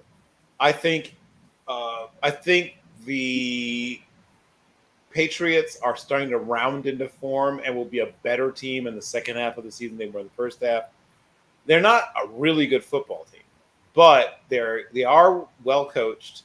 They do play hard, and if they can simply avoid making mistakes, and they do usually tend to have a sort of opportunistic defense, they can force a few mistakes. They'll hang around in this game. So I'm going to say that they don't cover, and the line was 47. Yeah, I'm gonna go over. Rams Cowboys. Yeah, I do think the Cowboys definitely win it, but the number was what on that 6.5. one? That's about right. Oh boy, oh boy, oh boy. I'm gonna take the Rams. I think it's 6. I think the Rams end up losing this game 24-30. So that's not a cover. And what was the last game? What was it? That was Oh, it. that was it. Oh, okay, okay.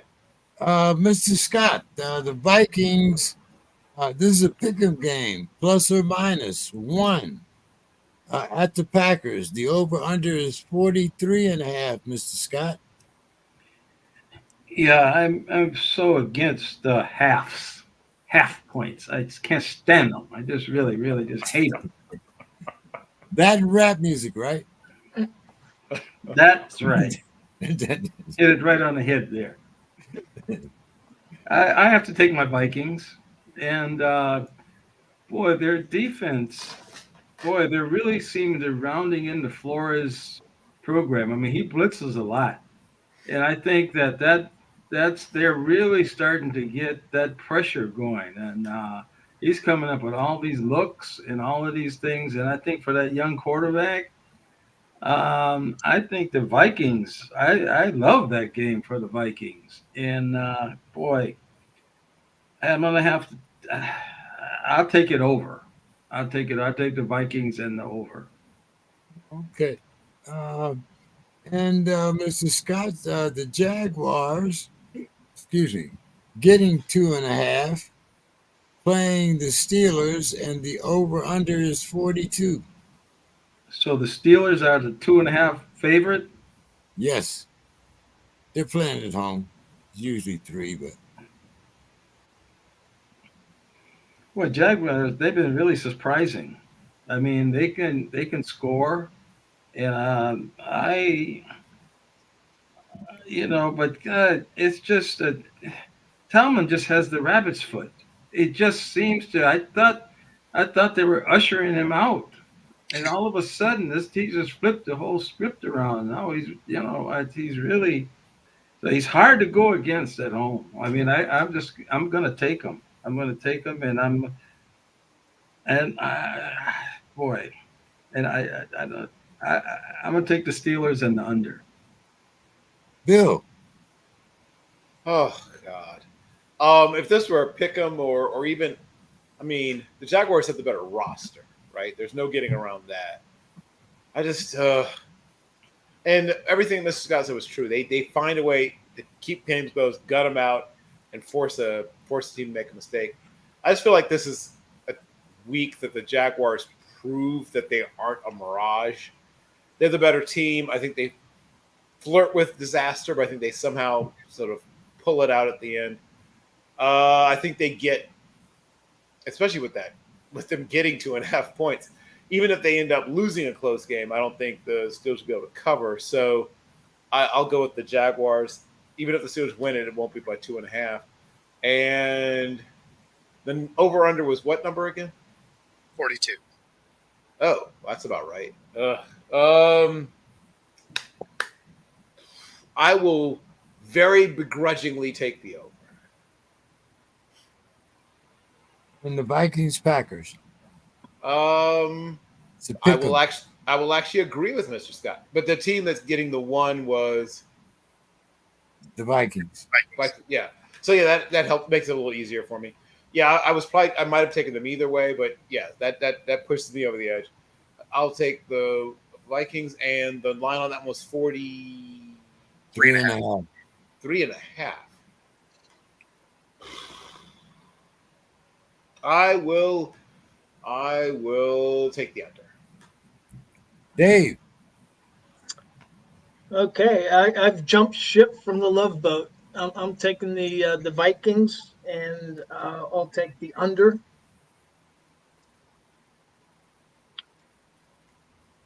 And man, Jaguars. You know, they've scored 68 points in their last 2 games. They've won 4 games in a row. They're leading the NFL with 16 takeaways. I mean, I'm actually going to say that I'm taking the Jags, and I'm saying that they're going to win 23-19. So that's a push. Oh, okay. All right. Gonna have to me and Sue gonna have to have a little talk here. I don't know what's going on. I might be in trouble. Bo. Yeah, so I'm going to take the Vikings here, especially if their defense can look anything remotely close to what they did last weekend. So I'll take that. I'll still take the over there just because that's kind of a lower number. And Cousins, you know what? This is the early game, right? So Cousins should be good to go. He doesn't have to play in the bright lights twice. So Vikings, obviously, to cover, because if you're going to win, it's by at least a point, right? And then Jags, Steelers, I'm going to take the Jags here. I don't take the Steelers win the other day as proof of anything. So I'm going to go Jags and the over. Boy, I'm feeling like Red Fox here. Take me home, Elizabeth. Take me home. They're picking against my Steelers here. I'll be at the game. I'm going to be there. I'm going to witness that in person. I have a good amount of crow saved up in my fridge, in my freezer here, so I will be serving crow next week. All you guys. I'll be thrilled to be wrong. I would be absolutely thrilled to be wrong. Okay, Bo. The Jets getting 2.5 from the Giants, and the over under is 36.5. And the Texans -3 against the Panthers, over under 43.5. Bo. Yeah, so this Jets-Giants game, can they just do some rock, paper, scissors and save us all grief? Like, that's going to be an ugly game. I'm going to go Jets. Obviously, they have a defense, and the Giants don't do anything well. So I'm going to go with the Jets to cover 36.5. probably will be pretty low scoring. I'll do the under there, and then Texans Panthers. I'm taking the Texans, the points, and I'll take the over. CJ Stroud has looked good, and that Panthers team is another one that does nothing well. So yeah, I'll take the Texans and the points. Dave. I watched that Giants Commanders game, and the Giants were trying to lose that at the end. They almost lost that game, and so I'm taking the Jets, but I will take the over. And with the second game, I agree with Bo Stroud and the Carolina defense. Oh, so I'm going to take the Texans and the over. Bill. I am going to agree Jets in the over, and I'm going to go with Texans. And what was the number on the Texans game? 43.5. Oh, God. Oh, God. I mean, is push now an allowable thing? Did someone say we can now push? Yeah, I pushed. You have a push with a half a point. Yeah, I know. I guess that's why they do that, is to prevent you from going with the push. I will. I mean, truthfully, I'd like to go push, but I will very begrudgingly go with the over. Mr. Scott. Yeah, I like the Jets all the way in that. Giants have showed me absolutely nothing, and I just don't know if they're even going to score. That's the thing. This whole thing, all these points now are low. Like last year, you'd get 50s. You see a lot of 50s, 51, 52, 53. And a lot of the games have been under. This has been kind of an under so far. I mean, I don't know what's going to happen, but I'll take the Jets and under. I just don't think the Giants, can do much. And I would actually take Texans Panthers when it comes down to it. Is off the board. That game is just completely. I have no. But I mean, I would take the Panthers. The Texans seem to really be, but they're on the road. Don't like the game. But I'll go with the Texans, and I guess I'll just throw an over out there. Okay, Mr. Scott, staying with you. The Falcons getting 2.5 versus the Titans. The over-under is 36.5. And the Saints getting 1.5 from the Colts. And the over-under is 43.5. I think we had one game last week that was over-under was 52, wasn't it? I think that was the only one. That might have been. Yeah, those two games pass. You don't like nobody there, Mr. Scott. No. Bill. I'll take the Saints, and they said the over/under again was what? It's 43.5. I'll take the Saints in the under, and the other game was. Let's see. Falcons, Titans. Falcons getting 2.5. Over under is 36.5. I'll take the over. I'll take the Falcons. Bo. Yeah, I'm going to take the Falcons here, especially because the Titans are going to roll out two different quarterbacks for this game. So that definitely doesn't spell success. So I'll take the Falcons. I'll take the over just because it's so low. And then Saints, Colts. I mean, it's just going to be a race to who doesn't lose. I mean, I have to take the Saints because I like their roster better, but yeah, so I'll take the Saints, I guess, to win outright, and then 43.5. I'll take the over, I guess. All right, Bo. Let's see. Sunday 1:05. We have. You still got me on the those last two. Okay, I forgot. Sorry about that, Dave. Go ahead. That's all right. Yeah, on the Falcons Titans, I think it might come down to the running backs. And so, hey, is Bijan Robinson going to play? I'll take Derrick Henry, and I'm actually gonna take the under on that low. So Titans in the under, and then I think the Colts, they should be playing angry. It's at home. They kind of got jobbed, I think, in a way. And the Saints, they've been a bit dysfunctional, and I don't know if they're going to come out of the funk. Better team, but the sum hasn't been equal to all the parts there. So I'm going to take the Colts, but I'm going to take the over in that game. Okay. Bo, the Browns, the Clowns, getting 3.5 at the Seahawks. Over under is 39.5. And the Chiefs giving the Broncos 8, and the over under is 46. Yes, I'm going to take the Hawks at home.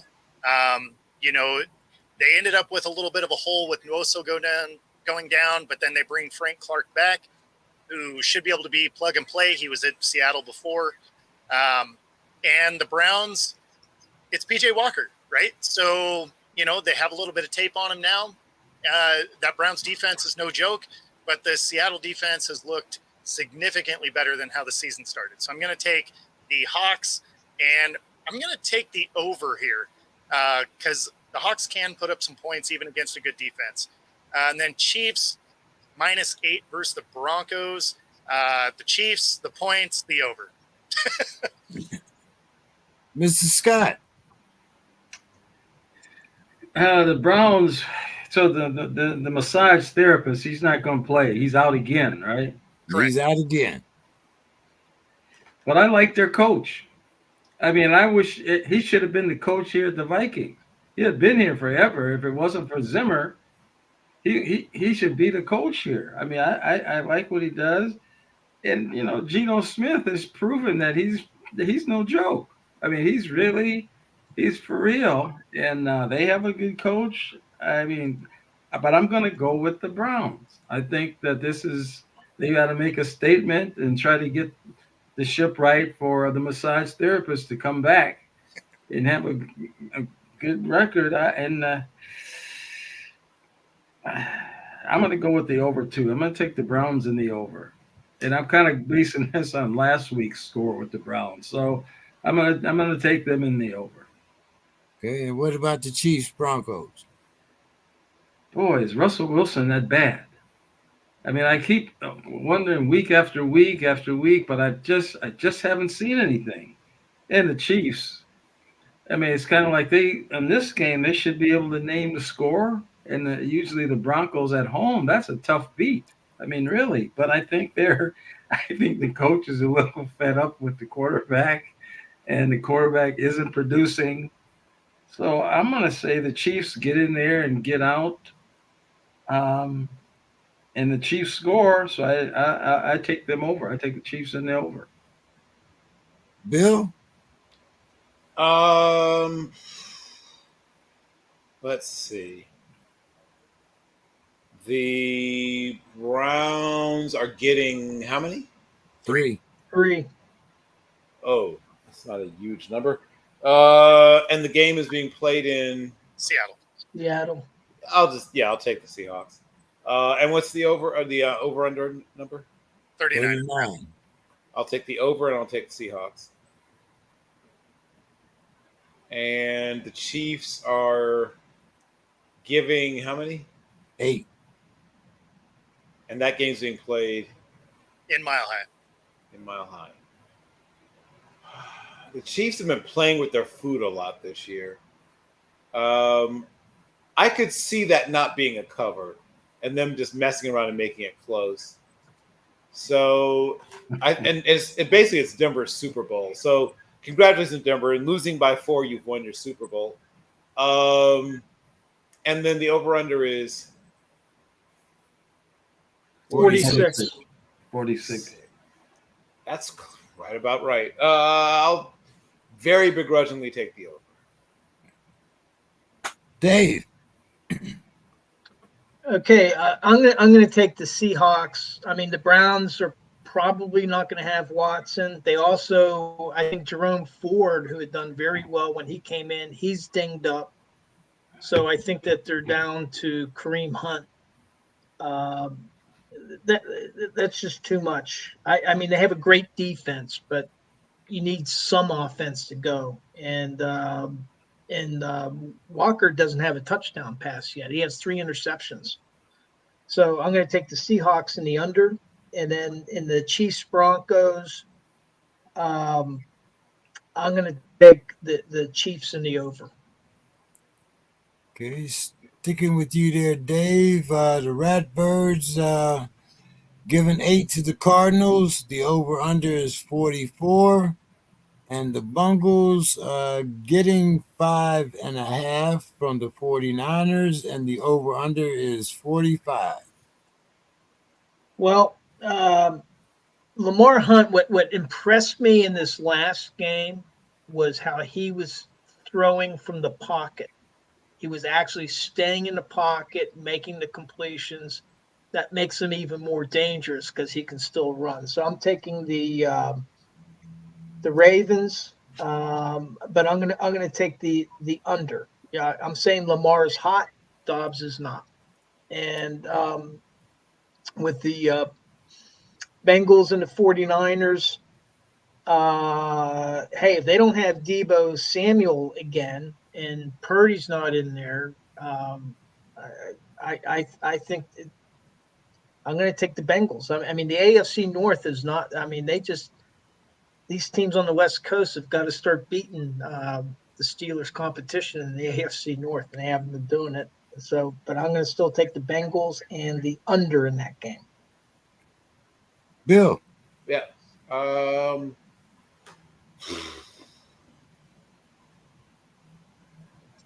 Where's the first game being played?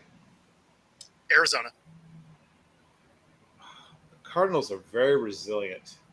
They're scrappy. Right. Their roster is not. I mean, they may have a bottom 3 roster in the whole NFL, but don't tell them that.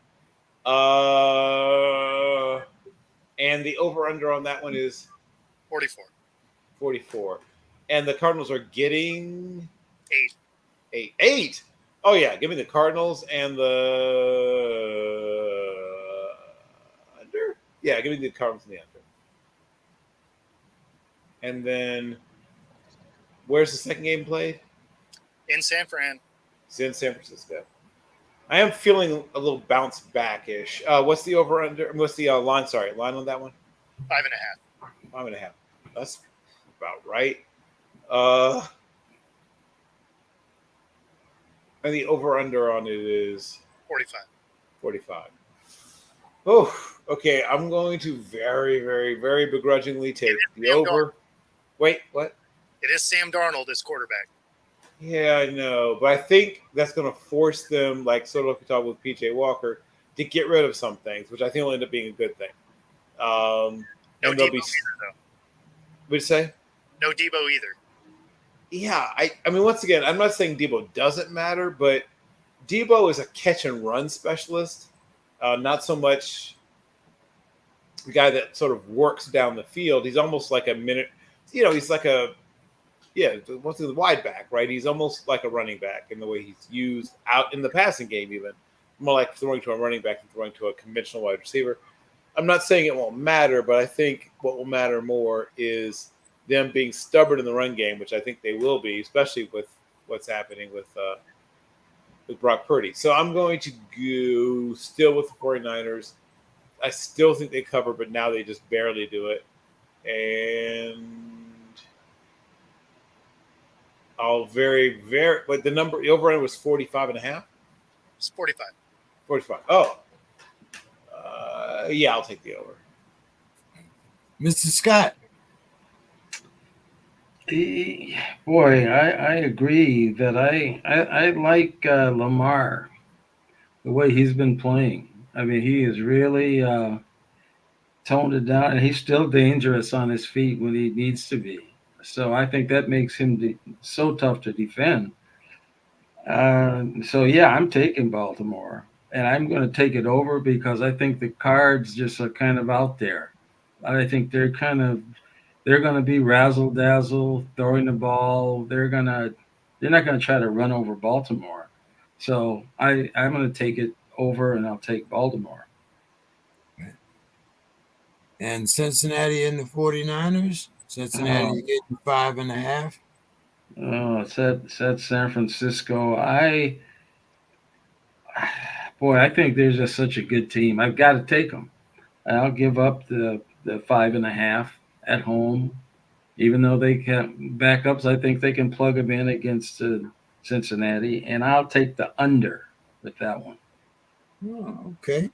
Let's see. Our two night games, Sunday night and Monday night. Mr. Scott, the Bears getting 8.5, playing the Chargers, and the over/under is 46.5, and the Raiders getting 8 versus the Lions, and the over/under is 45.5. Boy, you mentioned two things that I don't like, but I think you left off some. I mean, half points, wrap, analytics, and giving up big points. But I'm going to take the Bears in that 8.5 points. They've shown signs of life. I mean, they really have. I like their quarterback. I think he's rallied, and getting the 8.5 points. I just don't know what to think of the Chargers. So I would take it. I'll take the Bears in the under 46.5. And Raiders, Lions. Oh, where's Demetrius? I need him to analyze this for me. The Raiders are there's just not much I can hang my hat on with them. So I'd have to take Monday night. The Lions are at home, and I have to go with the over. Okay. Give us your final thoughts for tonight, Mr. Scott. Good to have you back. Have to let Demetrius know that he missed you, but Yeah. hey, we look forward to having you back much more now that the Vikings are winning. Well, no, I'm not. I don't ride bandwagons, and this is what I have to always restate to people. But I do like my Vikings, and I think that when Jefferson gets back, I really think that they're going to be. Think they can right this ship. I mean, especially with the schedule they have coming up. I mean, if they can't do it with this, so yeah, I think things are looking up very much for them in the coming weeks. And so yeah, I was glad to join you guys. And as availability, and I'm going to start down writing some of Bill Carroll's predictions because I know they're built around the analytics, and I'm just trying to monitor the numbers, and because I think if analytics were the real ticket, the lights would be out in Vegas. There wouldn't be no lights in Vegas. I mean, if analytics. But what do you think Vegas uses, Mr. Scott?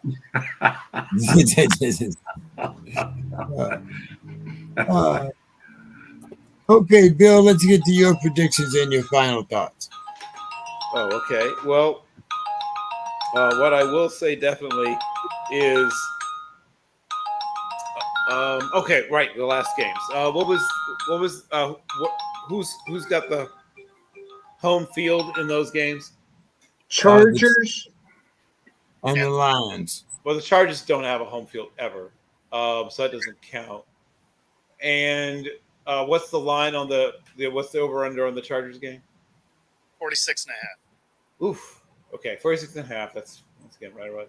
And they're getting 8.5. Oh. Okay. I'll take the Chargers then, even though they don't really have a real home field advantage. That's a lot of points to lay. And then where's the last game played? The Raiders are playing at the Lions. The over-under is 45.5. I will take the Lions are giving up how many points? 8. Oh, They're putting some garbage games in prime time here. I will take Oh God. I guess I'll still take the Lions. And the over/under was 46.5. 45 and a half. 45 and a half. I'll take the under. Oh, final thought. So as this time of year sort of rolls around, I always think about, all the things that are going on because, this is exciting for us. We have postseason baseball. We have the beginning of the basketball season. Football is in full swing. It's for someone who is a big time sports fan. You're almost losing your mind with how much is going on and how excited you are and all that good stuff. And it's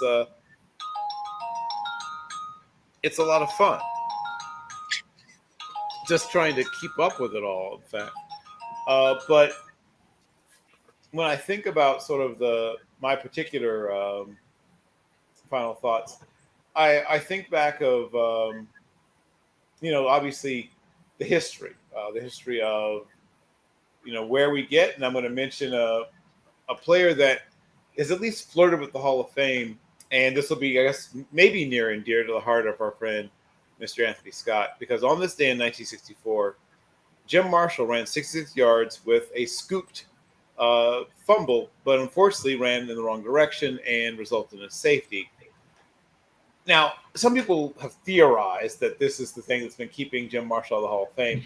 I've talked to Hall of Fame voters, a few, and most people seem to think it's the fact that when the Vikings went up against some of the top teams when they were in, the chances to win championships, they got pushed around. And Jim Marshall, who was a very good defensive end, but also was a very undersized defensive end, was a guy that got, frankly, overpowered at times in some of those games. I think that's, whether fair or not, and I would say maybe not, I think that's probably a lot of what's kept him out of the Hall of Fame. But Jim Marshall, for better or for worse, made a name for himself on this day in 1964.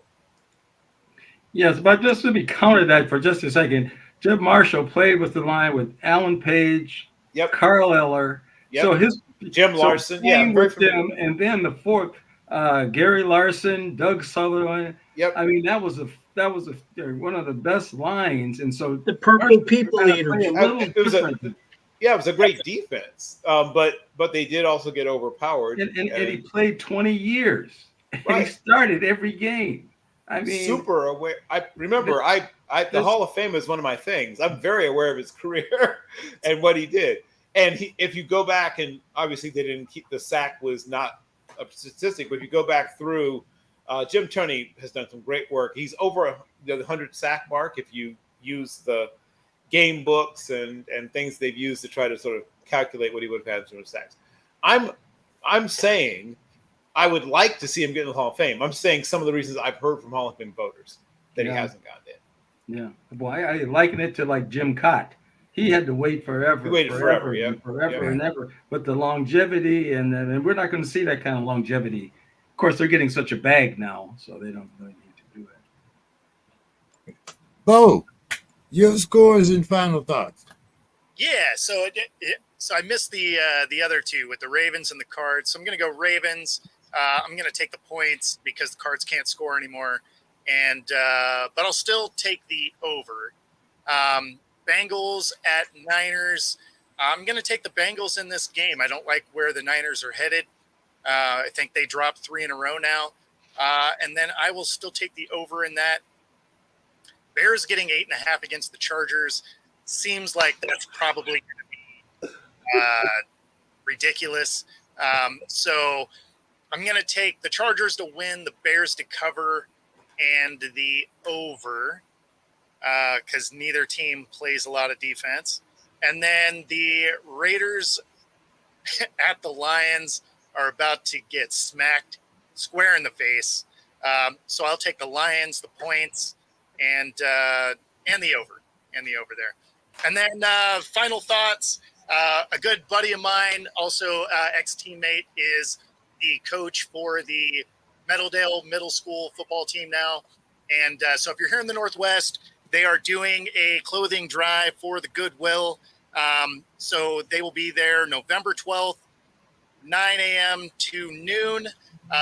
Bring your stuff, help the football team out. Great. Great. Always want to hear about somebody helping out the kids. Great final thought there, Bo. Dave, take us home. All right. So I'm going to take the Bears and the over. And I think the Lions, they really got embarrassed last week. So I think Monday Night Football, they want to recapture some respect. I'm expecting a beatdown of the Raiders. So I'm going to take the Lions in the over. For my final thoughts, I would have given this last week, but I wasn't here. I'm going with the date of October 13th. Back in 1985, there was a Pirates fan named Saul Finkelstein, and he decided to personally honor the 25th anniversary of Bill Mazeroski's walk-off home run from October 13th, 1960. And what he did is he went down, he bought a couple hot dogs at the original hot dog shop. He walked over to the corner of the University of Pittsburgh where Forbes Field used to stand, because it was torn down in 1972. And he had a tape recording of the broadcast of that game. And he sat down at 1 o'clock and started to listen to the broadcast as he munched on his hot dogs. And right at 3:36, the game ends with Bill Mazeroski's walk-off home run. Well, he did that for about a dozen years by himself, but then soon, word of mouth, people started showing up. Bill Mazeroski himself showed up there in the year 2000, and on the 50th anniversary in 2010, a lot of the surviving 1960 Pirates showed up on October 13th at 1 o'clock to listen to the broadcast of the game. And Finkelstein, he died in 2004, but here's a guy just on his own. He was a fan. He just started doing something for himself. And then other people got word of mouth. And to this day, on October 13th, people still show up, hoping that Maz will show up. He's 87 years old. His house, I think, just went on the market in Pittsburgh. He's moved to the Philly area. I think he has family there. But I just think it's a little Pittsburgh thing. Here they're celebrating the 1960 World Series, and most of the people that show up there today, they weren't even alive then. I was about 4 years old, but and I haven't made it yet. I definitely, when I that's on my bucket list to do. So anyway, that's my final thought for tonight. All right, guys. Well, hey, as always, good show. Appreciate everybody's camaraderie. Looking forward to talking to everybody again next week. Mr. Scott, don't be a stranger. All right. Sounds good. Black and gold. We'll see everybody next week. Have a good one. See you next week. All right.